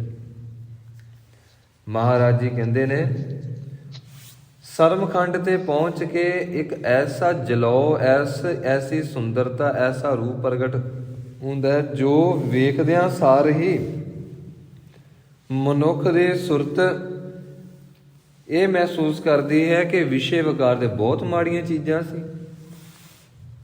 ਪਤਾ ਹੀ ਹੁਣ ਲੱਗਾ, ਪਹਿਲਾਂ ਨਹੀਂ ਪਤਾ ਲੱਗਦਾ। ਹੁਣ ਜੋ ਦਾਸ ਬੇਨਤੀ ਕਰਦਾ ਪਿਆ, ਆਪ ਜੀ ਸੁਣੋਗੇ, ਆਪ ਜੀ ਨੇ ਕਹਿਣਾ ਇਹ ਕਿਹੋ ਜਿਹਾ ਬੰਦਾ ਜਬਲੀਆਂ ਮਾਰੀ ਜਾਂਦਾ ਹੈ, ਪਰ ਸੱਚ ਇਹੀ ਹੈ, ਸੱਚ ਇਹੀ ਹੈ। ਆਪ ਜੀ ਜਿਸ ਵੇਲੇ ਪ੍ਰੈਕਟੀਕਲੀ ਜੀਵਨ ਵਿੱਚ ਉਤਰੋਗੇ, ਫਿਰ ਆਪ ਜੀ ਪ੍ਰਤੱਖ ਦੇਖੋਗੇ, ਫਿਰ ਆਪ ਜੀ ਕਹੋਗੇ ਕਿ ਜੋ ਬੇਨਤੀਆਂ ਕਰਦਾ ਸੀ ਉਹ ਤਕਰੀਬਨ ਕਾਫੀ ਹੱਦ ਤੱਕ ਠੀਕ ਹੀ ਸੀ, ਕਿਉਂਕਿ ਗੁਰੂ ਮਹਾਰਾਜ ਜੀ ਦਾ ਉਹ ਜੋ ਸਰਮਖੰਡ ਹੈ, ਹਰ ਇੱਕ ਆਤਮਾ ਨੇ ਇਹਨਾਂ ਖੰਡਾਂ ਨੂੰ ਲੰਘ ਕੇ ਹੀ ਅੱਗੇ ਜਾਣਾ, ਫੇਰ ਹੀ ਜਾ ਕੇ ਮੰਜ਼ਿਲ ਮਿਲੇਗੀ। ਮਹਾਰਾਜ ਜੀ ਕਹਿੰਦੇ ਨੇ ਤਿੱਥੈ ਘਾੜਤ ਘੜੀ ਹੈ ਬਹੁਤ ਅਨੂਪ। ਇਸ ਅਵਸਥਾ ਦੇ ਵਿੱਚ ਜੋ ਮਨ ਪਹਿਲਾਂ ਮੈਲ ਦੇ ਨਾਲ ਭਰਿਆ ਸੀ, ਹੁਣ ਪ੍ਰਕਾਸ਼ ਨਾਲ ਭਰ ਗਿਆ। ਜੋ ਮਨ ਪਹਿਲਾਂ ਸੰਸਾਰ ਦੀਆਂ ਇੱਛਾਵਾਂ ਬਾਰ-ਬਾਰ ਪੈਦਾ ਕਰਦਾ ਸੀ, ਹੁਣ ਇਹ ਮਨ ਕਹਿੰਦਾ ਹੈ ਵਿਣ ਤੁਧ ਹੋਰ ਜੇ ਮੰਗਣਾ ਸਿਰ ਦੁੱਖਾਂ ਕੇ ਦੁੱਖ। ਹੁਣ ਇਹਨੂੰ ਸੰਸਾਰ ਦੀਆਂ ਚੀਜ਼ਾਂ ਦੁੱਖ ਰੂਪ ਦਿਸ ਰਹੀਆਂ ਨੇ, ਭਾਵ ਕਿ ਸੱਚ ਰੂਪ ਦਿਸ ਰਹੀਆਂ ਨੇ। ਹੁਣ ਇਸ ਨੂੰ ਮੂਲ ਤੱਤ ਦਾ ਪਤਾ ਲੱਗ ਗਿਆ। ਫਿਰ ਮਨੁੱਖੀ ਮਨ ਦੀ ਜਿਹੜੀ ਘਾੜਤ ਆ, ਭਾਵ ਕਿ ਇਹਦੀ ਜਿਹੜੀ ਬਣਤਰ ਆ, ਜੋ ਪਰਮੇਸ਼ਵਰ ਨੇ ਪੈਦਾ ਕੀਤੀ ਹੈ ਜੀ, ਫਿਰ ਉੱਥੇ ਜਾ ਕੇ ਫਿਰ ਇਸ ਮਨ ਦਾ ਸਵਰੂਪ ਜੋਤ ਸਵਰੂਪ ਪ੍ਰਗਟ ਹੋ ਜਾਂਦਾ ਹੈ। ਤੇ ਅਨੂਪ ਕਹਿੰਦੇ ਨੇ ਉਪਮਾ ਤੋਂ ਰਹਿਤ, ਸਿਫਤ ਨਹੀਂ ਕੀਤੀ ਜਾ ਸਕਦੀ, ਬਸ ਇੰਨਾ ਕਿਹਾ ਜਾ ਸਕਦਾ ਹੈ ਅਲੌਕਿਕ, ਅਗੰਮੀ, ਮਹਾਨ, ਪ੍ਰਕਾਸ਼ਮਈ, ਹੋਂਦ ਸਵਰੂਪ, ਤਤ ਸਵਰੂਪ, ਗੁਰੂ ਸਵਰੂਪ। ਅੱਖਰ ਜਿਹੜੇ ਮਰਜ਼ੀ ਅਸੀਂ ਯੂਜ਼ ਕਰ ਸਕਦੇ ਹਾਂ, ਪਰ ਸ਼ਬਦ ਵਰਤਿਆ ਅਨੂਪ, ਉਪਮਾ ਕੀਤੀ ਹੀ ਨਹੀਂ ਜਾ ਸਕਦੀ, ਸਿਫਤ ਕੀਤੀ ਹੀ ਨਹੀਂ ਜਾ ਸਕਦੀ। ਉੱਥੇ ਤੇ ਪਹੁੰਚ ਕੇ ਜੋ ਆਨੰਦ ਮਿਲਦਾ ਹੈ ਉਹ ਕਹਿਣ ਕਥਨ ਤੋਂ ਪਰੇ ਮਿਲਦਾ ਹੈ। ਤੇ ਜੋ ਉਸ ਅਵਸਥਾ ਤੇ ਪਹੁੰਚ ਜਾਂਦਾ ਹੈ ਨਾ ਜੀ, ਉਹ ਗੱਲ ਕਰੇ ਉਹਦੇ ਸਰੀਰ ਦੇ ਵਿੱਚੋਂ ਝਰਨਾਹਟਾਂ ਸ਼ੁਰੂ ਹੋ ਜਾਂਦੀਆਂ, ਰੋਮ ਰੋਮ ਖੜਾ ਹੋ ਕੇ ਰੋਮ ਰੋਮ ਸਿਮਰਨ ਦੇ ਵਿੱਚ ਜੁੜ ਜਾਂਦਾ, ਕਿਉਂਕਿ ਉਹ ਬੰਦਾ ਉਸ ਅਵਸਥਾ ਨੂੰ ਮਾਣ ਚੁੱਕਾ ਹੈ, ਜਾਂ ਫਿਰ ਉਸ ਅਵਸਥਾ ਤੋਂ ਅੱਗੇ ਜਾ ਚੁੱਕਾ ਹੈ। ਫਿਰ ਉਸ ਅਵਸਥਾ ਦੀ ਗੱਲ ਆਉਂਦੀ ਹੈ ਤੇ ਨਾਲ ਹੀ ਅੰਦਰ ਰੂਹਾਨੀ ਸ਼ਕਤੀਆਂ ਪ੍ਰਗਟ ਹੋਣੀਆਂ ਸ਼ੁਰੂ ਹੋ ਜਾਂਦੀਆਂ, ਪੂਰਾ ਸਰੀਰ ਵਾਈਬ੍ਰੇਟ ਕਰਨ ਲੱਗ ਪੈਂਦਾ ਹੈ, ਤੇ ਉਸੇ ਵੇਲੇ ਆਸੇ-ਪਾਸੇ ਦਾ ਜੋ ਚੁਗਿਰਦਾ ਹੈ ਪਵਿੱਤਰ ਹੋਣਾ ਸ਼ੁਰੂ ਹੋ ਜਾਂਦਾ ਹੈ। ਮਹਾਰਾਜ ਜੀ ਕਹਿੰਦੇ ਨੇ ਤਿੱਥੈ, ਇਸ ਨੂੰ ਪੋਲਾ ਪੜਾਂਗੇ ਪੋਲਾਈਟਲੀ, ਤਿੱਥੈ ਘਾੜਤ ਘੜੀਐ ਬਹੁਤ ਅਨੂਪ। ਉਸ ਅਵਸਥਾ ਦੀ ਅਸੀਂ ਕੀ ਸਿਫਤ ਕਰੀਏ। ਮਨੁੱਖੀ ਮਨ ਦੀ ਘਾੜਤ ਇਤਨੀ ਕੁ ਸੋਹਣੀ ਹੋ ਜਾਂਦੀ ਹੈ ਜੋ ਕਿ ਉਪਮਾ ਦੇ ਵਿੱਚ ਅਸੀਂ ਕਹਿ ਹੀ ਨਹੀਂ ਸਕਦੇ, ਉਪਮਾ ਵਿੱਚ ਉਹ ਸ਼ਬਦ ਆ ਹੀ ਨਹੀਂ ਸਕਦੇ। ਤਾ ਕੀਆ ਗੱਲਾ ਕਥਿਆ ਨਾ ਜਾਹੇ, ਜੇ ਕੋ ਕਹੈ ਪਿਛੈ ਪਛਤਾਏ। ਉਸ ਅਵਸਥਾ ਦੀਆਂ ਗੱਲਾਂ ਕਿਵੇਂ ਬਿਆਨ ਕੀਤੀਆਂ ਜਾ ਸਕਦੀਆਂ ਨੇ? ਅਸੀਂ ਬਿਆਨ ਕਿਹਦੇ ਨਾਲ ਕਰਾਂਗੇ? ਜੀਭ ਦੇ ਨਾਲ, ਰਸਨਾ ਨਾਲ। ਤੇ ਰਸਨਾ ਦੇ ਤੇ ਅੱਖ ਹੈ ਹੀ ਕੋਈ ਨਹੀਂ, ਰਸਨਾ ਨੇ ਤੇ ਦੇਖਿਆ ਹੀ ਨਹੀਂ, ਫਿਰ ਰਸਨਾ ਕਿਵੇਂ ਬਿਆਨ ਕਰ ਸਕਦੀ ਹੈ ਜੀ? ਮਹਾਰਾਜ ਜੀ ਕਹਿੰਦੇ ਨੇ ਭਾਈ ਉਸ ਅਵਸਥਾ ਦੀ ਵਿਆਖਿਆ ਨਹੀਂ ਕੀਤੀ ਜਾ ਸਕਦੀ, ਉਸ ਅਵਸਥਾ ਦੀਆਂ ਵਿਚਾਰ ਚਰਚਾਵਾਂ ਨਹੀਂ ਕੀਤੀਆਂ ਜਾ ਸਕਦੀਆਂ, ਉਸ ਅਵਸਥਾ ਦੀਆਂ ਗੱਲਾਂ ਨਹੀਂ ਕੀਤੀਆਂ ਜਾ ਸਕਦੀਆਂ। ਤੇ ਮਹਾਰਾਜ ਜੀ ਕੀਤਾ ਕੀ ਜਾ ਸਕਦਾ ਹੈ? ਉਸ ਅਵਸਥਾ ਨੂੰ ਮਾਣਿਆ ਜਾ ਸਕਦਾ ਹੈ, ਉਸ ਅਵਸਥਾ ਤੇ ਟਿਕਿਆ ਜਾ ਸਕਦਾ ਹੈ, ਉਸ ਅਵਸਥਾ 'ਚੋਂ ਲੰਘ ਕੇ ਰੱਬ ਦੇ ਘਰ ਸੱਚਖੰਡ ਤੱਕ ਪਹੁੰਚਿਆ ਜਾ ਸਕਦਾ ਹੈ। ਤਾ ਕੀਆ ਗੱਲਾ ਕਥਿਆ ਨਾ ਜਾਹੇ, ਜੇ ਕੋ ਕਹੈ ਪਿਛੈ ਪਛਤਾਏ। ਇਸ ਨੂੰ ਪਛਤਾਏ ਨਹੀਂ ਕਹਿਣਾ, ਜੇ ਪਛਤਾਏ ਕਹਾਂਗੇ ਸੱਸੇ ਦੇ ਪੈਰ 'ਚ ਬਿੰਦੀ ਪੈ ਜਾਏਗੀ। ਇਸ ਨੂੰ ਛੱਛੇ ਨੂੰ ਕਲੀਅਰਲੀ ਬੋਲਾਂਗੇ ਪਛਤਾਏ। ਕੀ ਕਹਾਂਗੇ? ਪਛਤਾਏ। ਜਿਵੇਂ ਆਪਾਂ ਛੱਲੀ ਬੋਲਦੇ ਹਾਂ, ਛੱਲੀ ਦਾ ਅਭਿਆਸ ਕਰਿਓ, ਆਪਾਂ ਛੱਲੀ ਕਿਵੇਂ ਬੋਲਦੇ ਆ, ਫਿਰ ਛੱਛਾ ਕਲੀਅਰ ਹੋਏਗਾ। ਗੁਰਬਾਣੀ ਦੇ ਵਿੱਚ ਇਸ ਅੱਖਰ ਨੂੰ ਸੁਚੇਤਤਾ ਦੇ ਨਾਲ ਜੇ ਨਹੀਂ ਪੜਾਂਗੇ ਤਾਂ ਸੱਸੇ ਦੇ ਪੈਰ 'ਚ ਬਿੰਦੀ ਹੀ ਲਾਵਾਂਗੇ, ਛੱਛੇ ਅੱਖਰ ਦੀ ਬੇਦਬੀ ਕਰਾਂਗੇ। ਮਹਾਰਾਜ ਜੀ ਕਹਿੰਦੇ ਨੇ, ਜੇਕਰ ਕੋਈ ਵਿਆਖਿਆ ਕਰਨ ਦੀ ਕੋਸ਼ਿਸ਼ ਕਰੇ ਨਾ ਕਿ ਉਸ ਅਵਸਥਾ ਤੇ ਪਹੁੰਚ ਕੇ ਬਰਕਤਾਂ ਕਿਹੜੀਆਂ ਕਿਹੜੀਆਂ ਮਿਲਦੀਆਂ ਨੇ, ਅੰਦਰ ਦੀਆਂ ਜੋ ਰੂਹਾਨੀ ਸ਼ਕਤੀਆਂ ਕਿਹੜੀਆਂ ਕਿਹੜੀਆਂ ਮਿਲਦੀਆਂ ਨੇ, ਜੋ ਹੋਰ ਅਸੀਸਾਂ ਨੇ ਬ੍ਰਹਿਮੰਡ ਦੀਆਂ ਉਹ ਕਿਹੜੀਆਂ ਕਿਹੜੀਆਂ ਮਿਲਦੀਆਂ ਨੇ, ਜੋ ਹੋਰ ਦੈਵਿਕ ਰੂਹਾਂ ਨੇ ਉਹ ਕਿਵੇਂ ਕਿਵੇਂ ਆ ਕੇ ਬਲੈਸਿੰਗ ਦਿੰਦੀਆਂ ਨੇ, ਅਸੀਸਾਂ ਦਿੰਦੀਆਂ ਨੇ, ਉਹ ਵਿਆਖਿਆ ਨਹੀਂ ਕੀਤੀ ਜਾ ਸਕਦੀ। ਬਸ ਇੰਨਾ ਹੀ ਕਹਿ ਸਕਦੇ ਹਾਂ ਕਿ ਦੈਵਿਕ ਸ਼ਕਤੀਆਂ ਅਸੀਸਾਂ ਦਿੰਦੀਆਂ ਨੇ, ਗੁਰੂ ਮਹਾਰਾਜ ਜੀ ਸਾਂਭ ਸੰਭਾਲ ਕਰਦੇ ਨੇ, ਇੱਕ ਜਲਾਉ ਪ੍ਰਗਟ ਹੁੰਦਾ, ਪ੍ਰਕਾਸ਼ ਪ੍ਰਗਟ ਹੁੰਦਾ, ਪਰ ਇਹ ਵਿਆਖਿਆ ਅਧੂਰੀ ਹੈ, ਕਿਉਂਕਿ ਉੱਥੇ ਪਹੁੰਚ ਕੇ ਵਿਆਖਿਆ ਅਸਲ ਵਿੱਚ ਸਾਡਾ ਜੀਵਨ ਕਰਦਾ ਹੈ। ਸਾਡਾ ਜੀਵਨ ਪਹੁੰਚ ਕੇ ਵਿਆਖਿਆ ਕਰਦਾ, ਨਹੀਂ ਤਾਂ ਇਹਦੀ ਵਿਆਖਿਆ ਹੋ ਨਹੀਂ ਸਕਦੀ। ਤੇ ਆਪਾਂ ਜਦੋਂ ਸ਼ਬਦ ਪੜ੍ਹਦੇ ਆ ਨਾ, ਦੇਹੋ ਸੱਜਣ ਅਸੀਸੜੀਆਂ ਜਿਉਂ ਹੋਵੇ ਸਾਹਿਬ ਸਿਓ ਮੇਲ, ਇਸ ਅਵਸਥਾ ਤੇ ਪਹੁੰਚ ਕੇ ਪਤਾ ਲੱਗਦਾ ਅਸੀਸਾਂ ਕੀ ਹੁੰਦੀਆਂ ਨੇ। ਅਸੀਸਾਂ ਉਹ ਦੇ ਸਕਦਾ ਜੋ ਕਿ ਬੰਦਗੀ ਦੇ ਨਾਲ ਭਰਿਆ ਹੋਵੇ। ਸ਼੍ਰੀਮਾਨ ਸੰਤ ਬਾਬਾ ਸੁੰਦਰ ਸਿੰਘ ਜੀ ਭਿੰਡਰਾਂ ਵਾਲੇ ਮਹਾਂਪੁਰਖ ਦੇ ਸਕਦੇ ਨੇ, ਸੰਤ ਬਾਬਾ ਜਵਾਲਾ ਸਿੰਘ ਜੀ ਦੇ ਸਕਦੇ ਨੇ, ਬਾਬਾ ਠਾਕੁਰ ਸਿੰਘ ਜੀ ਦੇ ਸਕਦੇ ਨੇ। ਇਹਨਾਂ ਦੇ ਕੋਲ ਉਹਨਾਂ ਮੰਡਲਾਂ ਦੇ ਵਿੱਚ ਪਹੁੰਚ ਹੈ, ਉਹਨਾਂ ਮੰਡਲਾਂ ਦੇ ਵਾਸੀ ਨੇ, ਉਹਨਾਂ ਮੰਡਲਾਂ ਦੇ ਸਵਾਮੀ ਨੇ, ਇਸ ਕਰਕੇ ਉੱਥੇ ਪਹੁੰਚ ਕੇ ਸੀਸੜੀਆਂ ਦੀ ਸਮਝ ਲੱਗਦੀ ਹੈ। ਪੜ੍ਹ ਅਸੀਂ ਜਾਪ ਅਸੀਂ ਸਾਰੇ ਕਰਦੇ ਹਾਂ, ਦੇਹੋ ਸੱਜਣ ਸੀਸੜੀਆਂ ਜੋ ਹੋਇਆ ਸਾਹਿਬ ਸਿਓ ਮੇਲ, ਘਰ ਘਰ ਇਹੋ ਪਹੁੰਚਾ ਸਦੜੇ ਨਿਤ ਪਵਨ। ਭਾਈ ਕਿਹੜੇ ਸਦੜੇ ਪੈਂਦੇ ਨੇ? ਇਸ ਧਰਤੀ ਤੇ ਰਹਿ ਕੇ ਤੈਨੂੰ ਪਤਾ ਲੱਗਣਾ ਸਦੜੇ ਕਿਹੜੇ ਪੈਂਦੇ ਨੇ, ਕਿੰਨੀ ਕੁ ਵਾਰੀ ਪੈਂਦੇ ਨੇ 24 ਘੰਟਿਆਂ 'ਚ। ਉੱਥੇ ਪਹੁੰਚ ਕੇ ਪਤਾ ਲੱਗਦਾ ਹੈ ਹਰ ਇੱਕ ਸਾਹ ਦੇ ਵਿੱਚ 100 ਵਾਰੀ ਸਦੜਾ ਪੈਂਦਾ ਹੈ, 100 ਵਾਰੀ। ਗੁਰੂ ਆਵਾਜ਼ ਮਾਰਦਾ ਹੈ, ਗੁਰੂ ਬੁਲਾਉਂਦਾ ਹੈ, ਮੇਰੇ ਮਨ ਪਰਦੇਸੀ ਵੇ ਪਿਆਰੇ ਆਓ ਕਰੇ, ਆ ਜਾ ਹੁਣ ਕਰੇ, ਬਹੁਤ ਭਟਕ ਲਿਆ ਤੂੰ, ਆ ਜਾ ਹੁਣ ਕਰੇ, ਥੱਕ ਗਿਆ ਹੈ, ਸਾਰੀ ਤਾਕਤ ਗਵਾਈ ਬੈਠਾ ਹੈ, ਆ ਜਾ ਹੁਣ ਕਰੇ। ਸੱਚੇ ਪਾਤਸ਼ਾਹ ਜੀ ਬਖਸ਼ਿਸ਼ ਕਰਦੇ ਨੇ, ਜੇ ਕੋ ਕਹੈ ਪਿਛੈ ਪਛਤਾਏ। ਜੇਕਰ ਕੋਈ ਸਿਫਤ ਕਰਨ ਦੀ ਕੋਸ਼ਿਸ਼ ਵੀ ਕਰੇ ਕਿ ਉਸ ਅਵਸਥਾ ਦੀ ਵਿਆਖਿਆ ਕੀਤੀ ਜਾ ਸਕੇ, ਨਹੀਂ ਕੀਤੀ ਜਾ ਸਕਦੀ। ਸਿਰਫ 4 ਲਾਈਨਾਂ ਬੋਲੀਆਂ ਜਾ ਸਕਦੀਆਂ ਨੇ, ਜਦ ਕਿ ਉਹਦੀ ਵਿਆਖਿਆ ਸਾਰੀ ਜ਼ਿੰਦਗੀ ਕਰਦੇ ਰਹੋ, ਸਰਮਖੰਡ ਦੀ ਕਿਸੇ ਵੀ ਖੰਡ ਦੀ ਵਿਆਖਿਆ ਨਹੀਂ ਹੋ ਸਕਦੀ। ਇਸ ਕਰਕੇ ਪਹੁੰਚਣਾ ਵਿਸ਼ੇਸ਼ ਹੈ, ਟਿਕਣਾ ਵਿਸ਼ੇਸ਼ ਹੈ, ਉਸ ਖੰਡ ਦਾ ਵਾਸੀ ਬਣਨਾ ਵਿਸ਼ੇਸ਼ ਹੈ।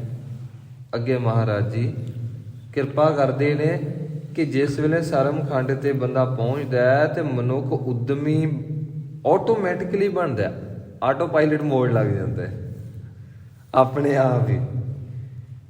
ਫਿਰ ਮਨੁੱਖ ਆਨੰਦ ਲੈਂਦਾ, ਫਿਰ ਮਨੁੱਖ ਕਹਿੰਦਾ ਹੁਕਮ ਰਜ਼ਾਈ ਚੱਲਣਾ, ਹੁਕਮ ਰਜ਼ਾਈ ਚੱਲਣਾ ਨਾਨਕ ਲਿਖਿਆ ਨਾਲ। ਫਿਰ ਰਜ਼ਾ ਦੇ ਵਿੱਚ ਮਨੁੱਖ ਚੱਲਦਾ ਅਸਲ ਵਿੱਚ। ਇੱਥੇ ਪਹੁੰਚੇ ਬਿਨਾਂ ਅਸੀਂ ਰਜ਼ਾ 'ਚ ਨਹੀਂ ਚੱਲ ਸਕਦੇ, ਸਾਨੂੰ ਪਤਾ ਹੀ ਨਹੀਂ ਲੱਗਣਾ ਰਜ਼ਾ ਕੀ ਹੈ ਜੀ, ਹੁਕਮ ਕੀ ਹੈ। ਜਿਉਂ ਤੂੰ ਚਲਾਏ ਹੈ ਤਿਵ ਚੱਲੈ ਸੁਆਮੀ, ਹੋਰ ਕਿਆ ਜਾਣਾ ਗੁਣ ਤੇਰੇ। ਜਿਵੇਂ ਉਹ ਚਲਾਉਂਦਾ ਅਸੀਂ ਉਵੇਂ ਚੱਲਦੇ ਹਾਂ। ਤੇ ਚਲਾਉਂਦਾ ਕਿਵੇਂ ਆ? ਉਹਨਾਂ ਖੰਡਾਂ ਦੇ ਪਹੁੰਚ ਕੇ ਫਿਰ ਉਹ ਸ਼ਕਤੀ ਆਉਂਦੀ ਹੈ, ਫਿਰ ਸ਼ਕਤੀ ਚਲਾਉਂਦੀ ਸਾਡੀ ਸੁਰਤ ਨੂੰ, ਇਸ ਮਾਇਆ ਦੇ ਜਾਲ ਦੇ ਵਿੱਚੋਂ ਕੱਢ ਕੇ ਚਲਾਉਂਦੀ ਆ। ਫਿਰ ਪਤਾ ਲੱਗਦਾ ਕਿ ਰਜ਼ਾ ਤੇ ਅਸੀਂ ਪਹੁੰਚ ਗਏ ਹਾਂ। ਇਸੇ ਰਜ਼ਾ ਦੀ ਗੱਲ ਕਰ ਰਹੇ ਨੇ ਕਲਗੀਧਰ ਪਾਤਸ਼ਾਹ ਜ਼ਫਰਨਾਮੇ ਵਿੱਚ, ਕਮਾਲ ਕਰਾਮਾਤ ਕਾਇਮ ਕਰੀਮ ਰਜ਼ਾ ਬਖਸ਼, ਰੋਜ਼ੀ ਦੇਹੋ ਰਿਹਾ ਕੁਨ ਰਹੀ, ਰਜ਼ਾ ਬਖਸ਼ ਰਾਜ਼ਿਕ ਰਿਹਾ ਕੁਨ ਰਹੀ। ਹੇ ਦਾਤਿਆ ਸਾਨੂੰ ਰਜ਼ਾ ਬਖਸ਼। ਰਜ਼ਾ ਦਾ ਅਰਥ ਕੀ ਹੈ ਜੀ? ਅਸੀਂ ਕਹਾਂਗੇ ਹੁਕਮ ਵਿੱਚ ਰਹਿਣਾ। ਹੁਕਮ ਕੀ ਹੈ? ਇਹਨਾਂ ਖੰਡਾਂ ਦਾ ਵਾਸੀ ਹੋਣਾ, ਖੰਡਾਂ ਦਾ ਵਾਸੀ ਹੋਣਾ, ਇਹਨਾਂ ਖੰਡਾਂ ਦੀ ਤਾਕਤ ਦੇ ਵਿੱਚ ਆਪਣੀ ਆਤਮਿਕ ਸ਼ਕਤੀ ਦੇ ਨਾਲ ਜਿਉਣਾ। ਉਸ ਅਵਸਥਾਵਾਂ ਤੇ ਪਹੁੰਚ ਕੇ ਫਿਰ ਪਤਾ ਲੱਗਦਾ ਹੈ ਕਿ ਰਜ਼ਾ ਕੀ ਹੈ, ਹੁਕਮ ਕੀ ਹੈ। ਖੈਰ ਰਹੋ ਵਿਚਾਰ। ਅੱਗੇ ਮਹਾਰਾਜ ਜੀ ਕਹਿੰਦੇ ਨੇ ਹੁਣ ਸੁਰਤ ਜਾਗਰਤ ਹੋ ਗਈ ਤੇ ਇਹਦਾ ਅਰਥ ਇਹ ਬਿਲਕੁਲ ਨਹੀਂ ਲੈਣਾ ਅੱਛਾ ਜੀ ਆਪੇ ਹੁੰਦਾ ਆ ਤੇ ਆ ਪਏ ਜੇ ਯਾਰ ਕੇ ਸੁੱਤੇ ਤੇ ਆਪੇ ਹੀ ਕਰੇਗਾ ਉਹ। ਇਹਦਾ ਅਰਥ ਇਹ ਨਹੀਂ ਕਿ ਆ ਪਿਆ ਧਰਮਿੰਦਰ ਸੁੱਤਾ ਤੇ ਮਹਾਰਾਜ ਹੁਣ ਤੂੰ ਆਪੇ ਠਾਲੀ, ਹੈ ਤੇਰਾ ਸਿੱਖੀ ਆ ਮੈਂ। ਆ ਪਿਆ ਸੁਖਜਿੰਦਰ ਸੁੱਤਾ। ਉੱਥੇ ਪਹੁੰਚਣ ਵਾਸਤੇ ਅਭਿਆਸ ਬਹੁਤ ਚਾਹੀਦਾ। ਇੱਥੋਂ ਤੱਕ ਕਿ ਗੁਰੂ ਮਹਾਰਾਜ ਨੇ ਨਾ ਅਭਿਆਸ ਕੀਤਾ। ਧੰਨ ਸ਼੍ਰੀ ਗੁਰੂ ਅੰਗਦ ਦੇਵ ਮਹਾਰਾਜ ਜੀ, ਧੰਨ ਸ਼੍ਰੀ ਗੁਰੂ ਅਮਰਦਾਸ ਮਹਾਰਾਜ ਜੀ, ਧੰਨ ਸ਼੍ਰੀ ਗੁਰੂ ਰਾਮਦਾਸ ਸੋਢੀ ਸੁਲਤਾਨ ਸੱਚੇ ਪਾਤਸ਼ਾਹ ਜੀ ਨੇ ਇੰਨਾ ਅਭਿਆਸ ਕੀਤਾ, ਦਿਨ ਰਾਤ ਇੱਕ ਕਰ ਛੱਡੀ। ਧੰਨ ਸ਼੍ਰੀ ਗੁਰੂ ਅਮਰਦਾਸ ਜੀ ਨੇ ਇੱਕੋ ਹੀ ਬਚਨ ਕੀਤਾ ਸੀ। ਦੇਖੋ ਧੰਨ ਸ਼੍ਰੀ ਗੁਰੂ ਰਾਮਦਾਸ ਜੀ ਨੂੰ ਜਿਸ ਵੇਲੇ ਸਾਰੀ ਦਿਹਾੜੀ ਘੁੰਗਣੀਆਂ ਵੇਚਣੀਆਂ ਤੇ ਧੰਨ ਸ਼੍ਰੀ ਗੁਰੂ ਅਮਰਦਾਸ ਮਹਾਰਾਜ ਜੀ ਨੇ ਬਚਨ ਕੀਤਾ, ਜੇਠਿਆ ਇਹ ਗੁਰੂ ਨਾਨਕ ਦਾ ਘਰ ਹੈ।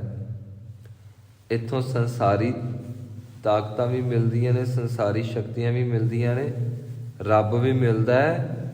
ਸਾਰੀ ਦਿਹਾੜੀ ਪੁੱਤਰ ਤੂੰ ਰਿਜ਼ਕ ਕਮਾਉਂਦਾ ਹੈ, ਤੂੰ ਕਿਰਤ ਕਰਦਾ ਹੈ, ਤੂੰ ਸਾਰੀ ਦਿਹਾੜੀ ਸੇਵਾ ਕਰਿਆ ਕਰ ਤੇ ਰਾਤ ਨੂੰ ਬਹਿ ਕੇ ਸਿਮਰਨ ਕਰਿਆ ਕਰ, ਰਾਤ ਸੌਣ ਵਾਸਤੇ ਨਹੀਂ ਬਣੀ।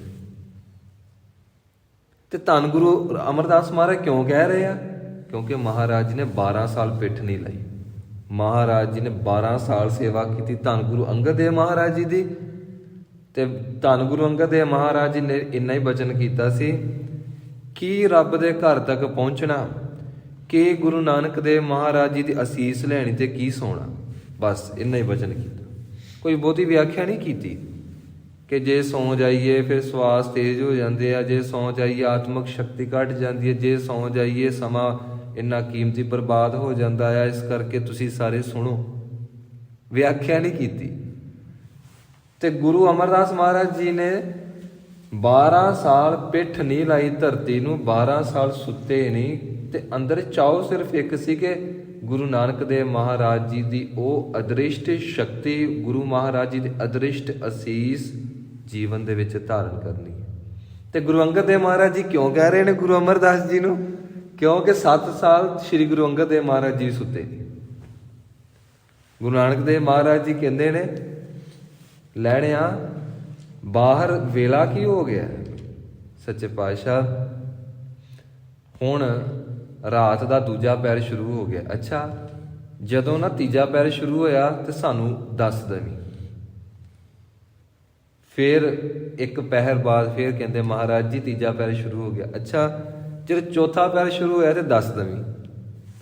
ਸ਼੍ਰੀ ਗੁਰੂ ਅੰਗਦ ਦੇਵ ਮਹਾਰਾਜ ਜੀ ਨੇ ਕਮਾਇਆ, ਫਿਰ ਗੁਰੂ ਅਮਰਦਾਸ ਜੀ ਨੂੰ ਦੱਸਿਆ, ਗੁਰੂ ਅਮਰਦਾਸ ਮਹਾਰਾਜ ਜੀ ਨੇ ਕਮਾਇਆ, ਫਿਰ ਧੰਨ ਸ਼੍ਰੀ ਗੁਰੂ ਰਾਮਦਾਸ ਮਹਾਰਾਜ ਜੀ ਨੂੰ ਦੱਸਿਆ।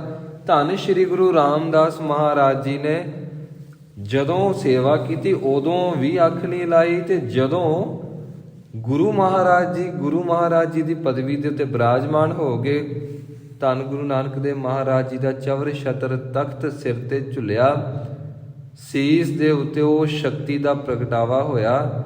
ਤੇ ਬਾਅਦ ਵਿੱਚ ਮਹਾਰਾਜ ਜੀ ਬਰਾਗ ਵਿੱਚ ਹੀ ਰਹੇ ਕਿ ਮੈਂ ਤੇ ਇੱਕ ਨਿੱਕਾ ਜਿਹਾ ਕੀੜਾ ਸੀ ਤੇ ਗੱਦੀ ਤੇ ਬਿਠਾ ਦਿੱਤਾ। ਹਮ ਕੀੜੇ ਕਿਰਮ, ਮੈਂ ਤੇ ਇੱਕ ਕਿਰਮ ਸੀ। ਗੁਰੂ ਦੀ ਸ਼ਰਨ ਵਿੱਚ ਆ ਗਏ ਤੇ ਗੁਰੂ ਨੇ ਐਸੀ ਦਇਆ ਕੀਤੀ, ਮੈਨੂੰ ਆਪਣੀ ਗੱਦੀ ਦਾ ਮਾਲਕ ਹੀ ਬਣਾ ਦਿੱਤਾ। ਧੰਨ ਗੁਰੂ ਰਾਮਦਾਸ ਮਹਾਰਾਜ ਜੀ ਸਾਰੀ ਜ਼ਿੰਦਗੀ ਕਦੀ ਵੀ ਸੌਂ ਕੇ ਨਹੀਂ ਮਹਾਰਾਜ ਜੀ ਨੇ ਦੇਖਿਆ, ਤੇ ਅੱਖਾਂ ਦੇ ਵਿੱਚੋਂ ਜਲ ਦਾ ਪ੍ਰਵਾਹ ਨਿਰੰਤਰ। ਜਦੋਂ ਗੁਰੂ ਬਾਬੇ ਦੀ ਬਾਣੀ ਸੁਣਨੀ, ਨੇਤਰਾਂ ਦੇ ਜਲ ਦਾ ਪ੍ਰਵਾਹ ਇੰਨਾ ਹੋਣਾ। ਕਈ ਵਾਰੀ ਧੰਨ ਸ਼੍ਰੀ ਗੁਰੂ ਅਰਜਨ ਦੇਵ ਮਹਾਰਾਜ ਜੀ ਨੇ ਬਚਨ ਕਰਨਾ, ਪਿਤਾ ਗੁਰਦੇਵ ਜੀ ਵੈਦ ਜੀ ਆਏ ਨੇ, ਕਹਿੰਦੇ ਜੇ ਨੈਣਾ ਦੇ ਵਿੱਚੋਂ ਜ਼ਿਆਦਾ ਜਲ ਵਹੇ ਤੇ ਨੇਤਰ ਕਮਜ਼ੋਰ ਹੋ ਜਾਂਦੇ ਨੇ। ਤੇ ਧੰਨ ਸ਼੍ਰੀ ਗੁਰੂ ਰਾਮਦਾਸ ਮਹਾਰਾਜ ਜੀ ਨੇ ਬਚਨ ਕੀਤਾ, ਇਹ ਨੇਤਰ ਨਹੀਂ, ਇਹ ਪ੍ਰੇਮ ਦੇ ਪਿਆਲੇ ਨੇ। ਇਹ ਗੁਰੂ ਬਾਬੇ ਦੀ ਬਾਣੀ ਸੁਣ ਕੇ ਪ੍ਰੇਮ ਵਿੱਚ ਛਲਕਦੇ ਪਏ ਨੇ। ਇਹ ਨੈਣਾ ਦੀਆਂ ਨਦੀਆਂ ਗੁਰੂ ਕੀ ਬਾਣੀ ਦੇ ਸਮੁੰਦਰ ਦੇ ਵਿੱਚ ਸਮਾ ਰਹੀਆਂ ਨੇ। ਅਰਜਨ ਦੇਵ, ਇਹ ਗੁਰੂ ਬਾਬੇ ਦਾ ਪ੍ਰੇਮ ਉਛਾਲਾ ਮਾਰਦਾ, ਇਹ ਅੱਖਾਂ ਨਹੀਂ, ਇਹ ਪ੍ਰੇਮ ਦੇ ਪਿਆਲੇ ਨੇ, ਇਹ ਜਲ ਨਹੀਂ, ਇਹ ਅੰਮ੍ਰਿਤ ਹੈ। ਹਰ ਅੰਮ੍ਰਿਤ ਭਿੰਨੇ ਲੋਇਣਾ, ਮਨ ਪ੍ਰੇਮ ਰਤਨ ਨਾ ਰਾਮ ਰਾਜੇ।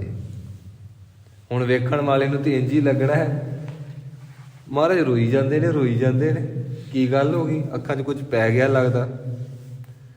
ਪਰ ਜਿੱਥੇ ਪਹੁੰਚੇ ਹੋਏ ਦੀ ਗੱਲ ਹੈ, ਉੱਥੇ ਗੱਲ ਕੁਝ ਹੋਰ ਹੀ ਹੋ ਜਾਂਦੀ ਹੈ ਜੀ। ਕੀ ਉਹਦੀ ਸਿਫਤ ਕਰੀਏ, ਗੁਰੂ ਦੀ ਵੀ ਸਿਫਤ ਸਿੱਖ ਕੀ ਕਰੇ, ਕੀ ਕਰੇ ਸਿੱਖ ਸਿਫਤ।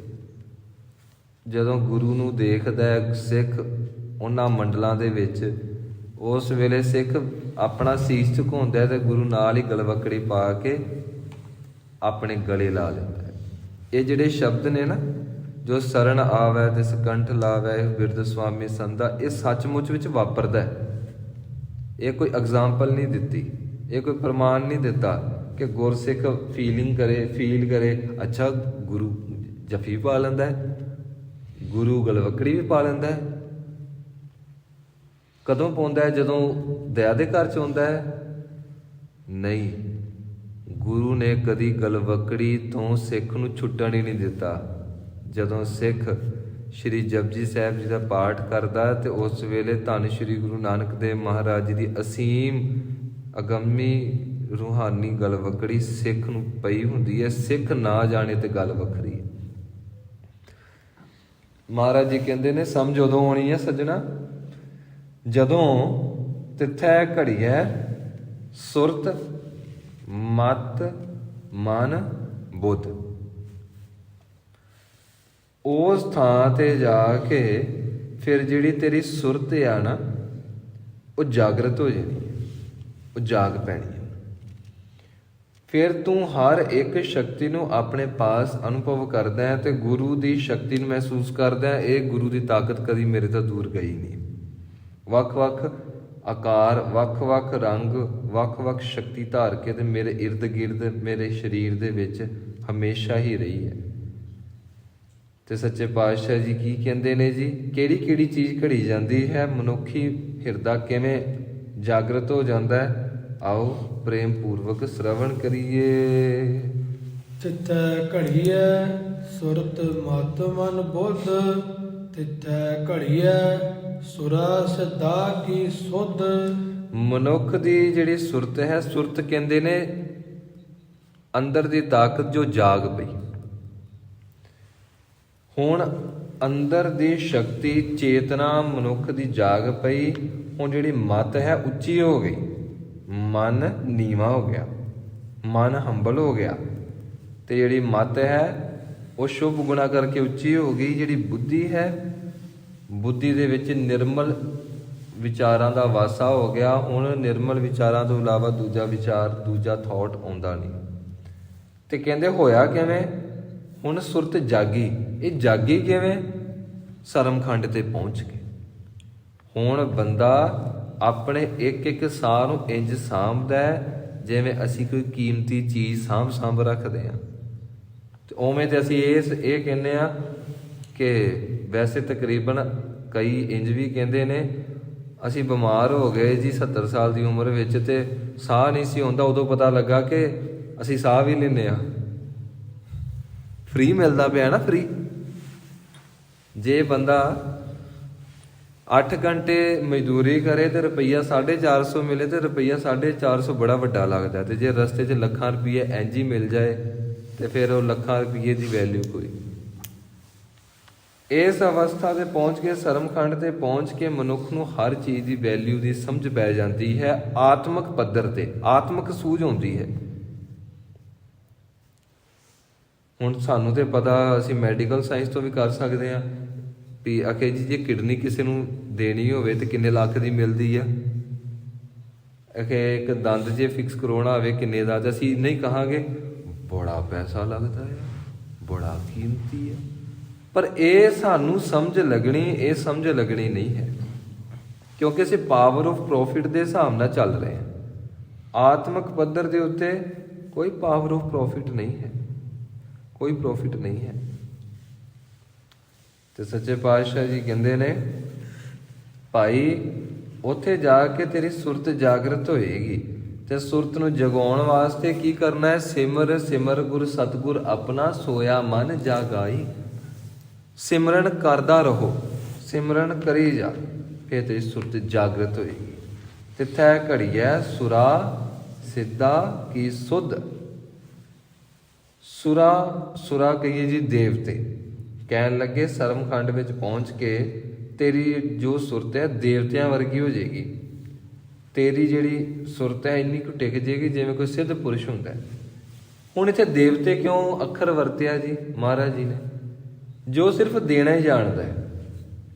ਗੁਰੂ ਦਾ ਸੁਭਾਅ ਵੀ ਦੇਣਾ, ਤੇ ਪਰਮਾਤਮਾ ਦਾ ਸੁਭਾਅ ਵੀ ਦੇਣਾ, ਤੇ ਸਿੱਖ ਦਾ ਸੁਭਾਅ ਵੀ ਦੇਣਾ। ਸਿੱਖ ਫਿਰ ਆਪਣੇ ਪ੍ਰੋਫਿਟ ਬਾਰੇ ਨਹੀਂ ਸੋਚਦਾ। ਸਿੱਖ ਇਹ ਸੋਚਦਾ ਹੈ ਕਿ ਮੈਂ ਇਹ ਜੀਵਨ ਪ੍ਰਾਪਤ ਕੀਤਾ, ਹੁਣ ਮੈਂ ਕੁਝ ਨਾ ਕੁਝ ਦੇਵਾਂ।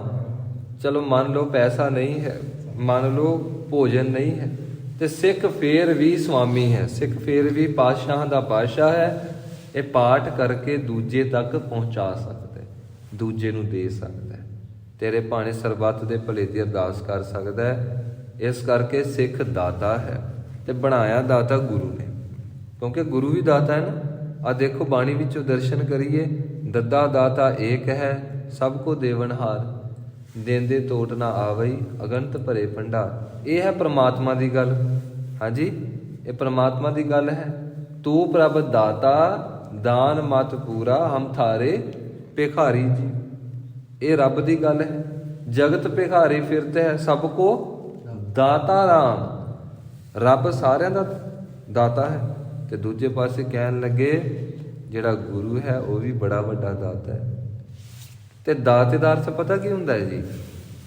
ਜਿਵੇਂ ਅਸੀਂ ਸੰਸਾਰੀ ਆਪਣੇ ਆਪ ਨੂੰ ਦਾਤੇ ਸਮਝਦੇ ਆ ਨਾ, ਕੋਈ ਸਾਡੇ ਸਾਹਮਣੇ ਭਿਖਾਰੀ ਆਵੇ, ਅਸੀਂ ਭਿਖਾਰੀ ਨੂੰ ਇਹ ਨਹੀਂ ਪੁੱਛਦੇ ਘਰ ਹੈ ਤੇਰੇ ਕੋਲ, ਨਹੀਂ ਆ ਲੈ 50 ਲੱਖ ਰੁਪਇਆ ਘਰ ਬਣਾ ਲਈ। ਅਸੀਂ ਜਦੋਂ ਵੀ ਕਿਸੇ ਨੂੰ ਕੁਝ ਦੇਣਾ ਹੁੰਦਾ ਹੈ, ਅਸੀਂ ਅਗਲੇ ਦੀ ਡਿਮਾਂਡ, ਅਗਲੇ ਦੀ ਲੋੜ, ਅਗਲੇ ਦੀ ਜ਼ਰੂਰਤ ਦੇ ਹਿਸਾਬ ਨਾਲ ਨਹੀਂ ਦਿੰਦੇ। ਅਸੀਂ ਅਗਲੇ ਨੂੰ ਦਿੰਦੇ ਆ ਆਪਣੇ ਹਿਸਾਬ ਨਾਲ। ਮੁੱਠ ਕੁ ਆਟਾ ਦੇ ਦਿੱਤਾ ਜੀ, 10 ਰੁਪਈਏ ਦੇ ਤੇ 50-100 ਰੁਪਇਆ ਦੇ ਦਿੱਤਾ ਬਸ। ਪਰ ਗੁਰੂ ਦਾਤਾ ਐਸਾ ਆ, ਗੁਰੂ ਦੇਖਦਾ ਆ ਕਿ ਇਸ ਵੇਲੇ ਜੇ ਮੇਰੇ ਪਿਤਾ ਦੇ ਸੀਸ ਦੀ ਲੋੜ ਹੈ, ਤੇ ਗੁਰੂ ਦਾਤਾ ਇੰਨਾ ਵੱਡਾ ਆਪਣੇ ਪਿਤਾ ਦਾ ਸੀਸ ਵੀ ਦੇ ਦਿੰਦਾ। ਫਿਰ ਗੁਰੂ ਦੇਖਦਾ ਕਿ ਹਿੰਦੂ ਧਰਮ ਦੀ ਇੱਜ਼ਤ ਪੱਤ ਤਾਂ ਹੀ ਰੱਖੀ ਜਾਣੀ ਸੀ, ਬੇੜਾ ਤਾਂ ਬਚਣਾ ਜੇ ਮੈਂ ਆਪਣੇ ਪਿਤਾ ਦਾ ਸੀਸ ਦੇ ਦਿਆਂ। ਫਿਰ ਮਹਾਰਾਜ ਨੇ ਸਾਡੇ ਗਰੀਬਾਂ ਵੱਲ ਵੀ ਦੇਖਿਆ ਕਿ ਇਹਨਾਂ ਗਰੀਬਾਂ ਨੂੰ ਪਾਤਸ਼ਾਹੀ ਦੇਣੀ ਆ, ਤੇ ਫਿਰ ਮਹਾਰਾਜ ਜੀ ਨੇ ਸਾਡੇ ਵਾਸਤੇ ਆਪਣੇ ਪੁੱਤਰਾਂ ਦਾ ਸੀਸ ਵੀ ਦਿੱਤਾ, ਆਪਣੀ ਮਾਤਾ ਦਾ ਸੀਸ ਵੀ ਦਿੱਤਾ, ਆਪਣਾ ਸੀਸ ਵੀ ਦਿੱਤਾ। ਗੁਰੂ ਇੰਨਾ ਵੱਡਾ ਦਾਤਾ। ਗੁਰੂ ਇਹ ਦੇਖਦਾ ਕਿ ਸਿੱਖ ਨੂੰ ਚਾਹੀਦਾ ਕੀ ਹੈ, ਸਿੱਖ ਨੂੰ ਇਸ ਵੇਲੇ ਲੋੜ ਕੀ ਹੈ। ਇਸ ਕਰਕੇ ਗੁਰੂ ਜੇਕਰ ਦਾਤਾ ਹੈ ਤੇ ਫਿਰ ਸਿੱਖ ਵੀ ਅੱਗੋਂ ਦਾਤਾ ਹੈ। ਇਹ ਬੰਦਗੀ ਕਰਕੇ ਦੂਜੇ ਨੂੰ ਦਾਨ ਵਜੋਂ ਦੇ ਸਕਦਾ ਹੈ। ਮਾਗ ਮੱਜਨ ਸੰਗ ਸਾਧੂਆਂ, ਧੂੜੀ ਕਰ ਇਸਨਾਨ, ਹਰ ਕਾ ਨਾਮ ਧਿਆਏ, ਸੁਣ ਸਭਨਾ ਨੂੰ ਕਰ ਦਾਨ। ਸੱਚੇ ਪਾਤਸ਼ਾਹ ਜੀ ਕਿਰਪਾ ਕਰਨ ਜੀ, ਸਾਡੀ ਸੁਰਤ ਦੇਵਤਿਆਂ ਵਰਗੀ ਹੋ ਜੇ। ਦੇਵਤੇ ਦਾ ਅਰਥ ਜਿਹੜਾ ਦੀਵਾ ਜਗ ਗਿਆ, ਦੇਵਤੇ ਦਾ ਅਰਥ ਜੋ ਸਿਰਫ ਦੇਣਾ ਹੀ ਜਾਣਦਾ, ਦੇਵਤੇ ਦਾ ਅਰਥ ਜੋ ਆਤਮਿਕ ਪੱਧਰ ਤੇ ਜਿਉਂਦਾ, ਦੇਵਤੇ ਦਾ ਅਰਥ ਜੋ ਪ੍ਰਕਾਸ਼ਮਈ ਹਸਤੀ ਨੂੰ ਪਹਿਚਾਣ ਗਿਆ, ਦੇਵਤੇ ਦਾ ਅਰਥ ਜੋ ਪਰਮੇਸ਼ਵਰ ਦੀ ਸਿਫਤ ਸਲਾਹ ਵਿੱਚ ਹਰਦਮ ਰਹਿੰਦਾ। ਅਸੀਂ ਸੋਦਰ ਦੀ ਪੌੜੀ ਵਾਚੀ ਸੀ, ਮਹਾਰਾਜ ਜੀ ਇੱਕ ਇੱਕ ਦੇਵਤੇ ਦੀ ਗੱਲ ਕਰਦੇ, ਸਾਰੇ ਹੀ ਗਾ ਰਹੇ ਨੇ, ਸਾਰੇ ਹੀ ਗਾ ਰਹੇ ਨੇ। ਉਹ ਭਾਈ ਤੂੰ ਵੀ ਗਾ ਲੈ। ਤੇ ਜੇ ਸਵੇਰੇ ਇਸ ਖੰਡ 'ਚ ਪਹੁੰਚਦੇ ਆ, ਫਿਰ ਸਾਡਾ ਸੁਭਾਅ ਸਿਰਫ ਉਹਦੀ ਸਿਫਤ ਸਲਾਹ ਹੀ ਬਣ ਜਾਂਦਾ ਹੈ, ਸਾਡਾ ਸੁਭਾਅ ਪ੍ਰਕਾਸ਼ਮਈ ਹੋ ਜਾਂਦਾ ਹੈ ਜੀ। ਭੁੱਲਾਂ ਚੁੱਕਾਂ ਦੀ ਖਿਮਾ ਸਮੂਹ ਸੰਗਤ ਬਖਸ਼ ਲਿਓ। ਆਓ ਆਪਾਂ ਕੁਝ ਕੁ ਸਮੇਂ ਵਾਸਤੇ ਗੁਰੂ ਕੇ ਸ਼ਬਦ ਨੂੰ ਜਪੀਏ, ਫਿਰ ਪਰਤ ਕੇ ਸਮਾਪਤੀ ਹੈ। ਫਿਰ ਜੋ ਅੱਗੇ ਖੰਡ ਹੈ ਕਰਮ ਖੰਡ, ਉਹ ਆਪਾਂ ਕੱਲ੍ਹ ਨੂੰ ਵਾਚਾਂਗੇ। ਤੇ ਆਪਾਂ ਕੋਸ਼ਿਸ਼ ਇਹ ਕਰੀਏ ਕਿ ਇਹਨਾਂ ਖੰਡਾਂ ਤੱਕ ਪਹੁੰਚਣ ਵਾਸਤੇ ਅਭਿਆਸ ਕਰੀਏ, ਗੁਰੂ ਮਹਾਰਾਜ ਜੀ ਅੱਗੇ ਤਰਲਾ ਕਰੀਏ, ਤੇ ਆਪਣੇ ਸਰੀਰ ਨੂੰ ਛੱਡਣ ਤੋਂ ਪਹਿਲਾਂ ਇਹਨਾਂ ਖੰਡਾਂ ਦੇ ਵਿੱਚੋਂ ਲੰਘ ਕੇ ਤੇ ਰੱਬ ਦੇ ਘਰ ਤੱਕ ਪਹੁੰਚ ਜਾਈਏ। ਇਹ ਹੈ ਸਾਡੀ ਮੰਜ਼ਿਲ। ਤੇ ਜੇ ਕਥਾ ਜੇ ਕਥਾ ਕਰਕੇ, ਕਥਾ ਸੁਣ ਕੇ ਜੇ ਆਪਾਂ ਸਿਮਰਨ ਦੇ ਅਭਿਆਸੀ ਨਾ ਹੋਏ ਤਾਂ ਫਿਰ ਟਾਈਮ ਵੇਸਟ ਕਰਨ ਦੀ ਲੋੜ ਹੀ ਨਹੀਂ। ਨਾ ਤੇ ਕਥਾ ਕਰਨ ਦੀ ਲੋੜ ਹੈ ਜੀ, ਤੇ ਨਾ ਹੀ ਕਥਾ ਸੁਣਨ ਦੀ ਲੋੜ ਹੈ ਜੇ ਸਿਮਰਨ ਅਭਿਆਸ ਹੀ ਨਹੀਂ ਕਰਨਾ। ਕਥਾ ਦਾ ਫਲ, ਕੀਰਤਨ ਦਾ ਫਲ, ਨਿਤਨੇਮ ਦਾ ਫਲ, ਅਰਦਾਸ ਦਾ ਫਲ, ਸੰਗਤ ਦਾ ਫਲ ਸਿਰਫ ਇੱਕ ਹੀ ਹੈ, ਸਿਮਰਨ ਦੇ ਵਿੱਚ ਜੁੜ ਜਾਣਾ, ਸਿਮਰਨ ਅਭਿਆਸੀ ਹੋ ਜਾਣਾ। ਹਰ ਦਮ ਅਸੀਂ ਸਾਂਭ ਲਈਏ। ਜਦੋਂ ਅਸੀਂ ਇੱਕ ਇੱਕ ਦਮ ਸਾਂਭਿਆ ਤੇ ਫਿਰ ਸਾਨੂੰ ਗੁਰੂ ਨੇ ਸਾਂਭ ਲੈਣਾ। ਗੁਰੂ ਨੇ ਸਾਨੂੰ ਝੋਲੀ ਵਿੱਚ ਪਾ ਕੇ ਸਦਾ ਲਈ ਸਾਂਭ ਲੈਣਾ। ਸਮੂਹ ਸੰਗਤ ਕਿਰਪਾ ਕਰੋ, ਆਓ ਗੁਰੂ ਮੰਤਰ ਦਾ ਜਾਪ ਕਰੀਏ। ਵਾਹਿਗੁਰੂ ਵਾਹਿਗੁਰੂ ਵਾਹਿਗੁਰੂ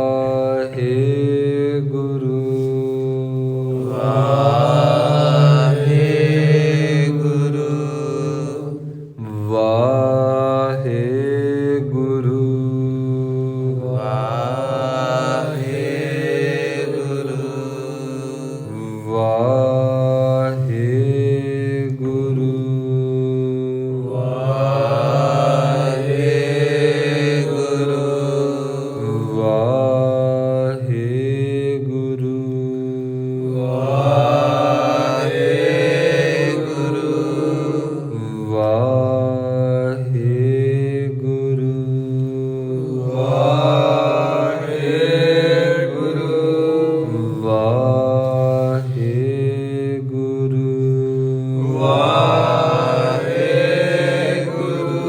ਵਾਹਿਗੁਰੂ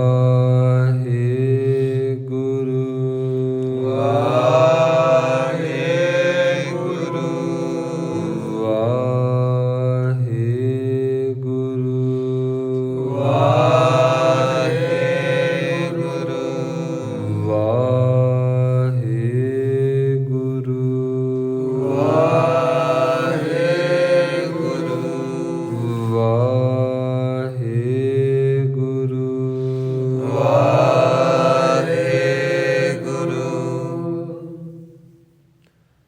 ਭੁੱਲਾਂ ਚੁੱਕਾਂ ਦੀ ਖਿਮਾ ਜੀ। ਸਮੂਹ ਸੰਗਤ ਬਖਸ਼ ਲਿਓ, ਜੇ ਬਖਸ਼ਦੇ ਹੋ ਆਓ ਅੰਤਲੀਆਂ ਪੰਕਤੀਆਂ ਪੜ੍ਹਦੇ ਹੋਏ ਸਮਾਪਤੀ ਕਰਨ ਦਾ ਯਤਨ ਕਰੀਏ। ਤਿਥੈ ਘੜੀਐ ਸੁਰਤ ਮਤ ਮਨ ਬੁੱਧ, ਤਿਥੈ ਘੜੀਐ ਸੁਰਾ ਸਿਧਾ ਕੀ ਸੁਧ, ਤਿਥੈ ਘੜੀਐ ਸੁਰਤ ਮਤ ਮਨ ਬੁੱਧ, ਤਿਥੈ ਘੜੀਐ ਸੁਰਾ ਸਿਧਾ ਕੀ ਸੁਧ। ਵਾਹਿਗੁਰੂ ਜੀ ਕਾ ਖਾਲਸਾ, ਵਾਹਿਗੁਰੂ ਜੀ ਕੀ ਫਤਿਹ।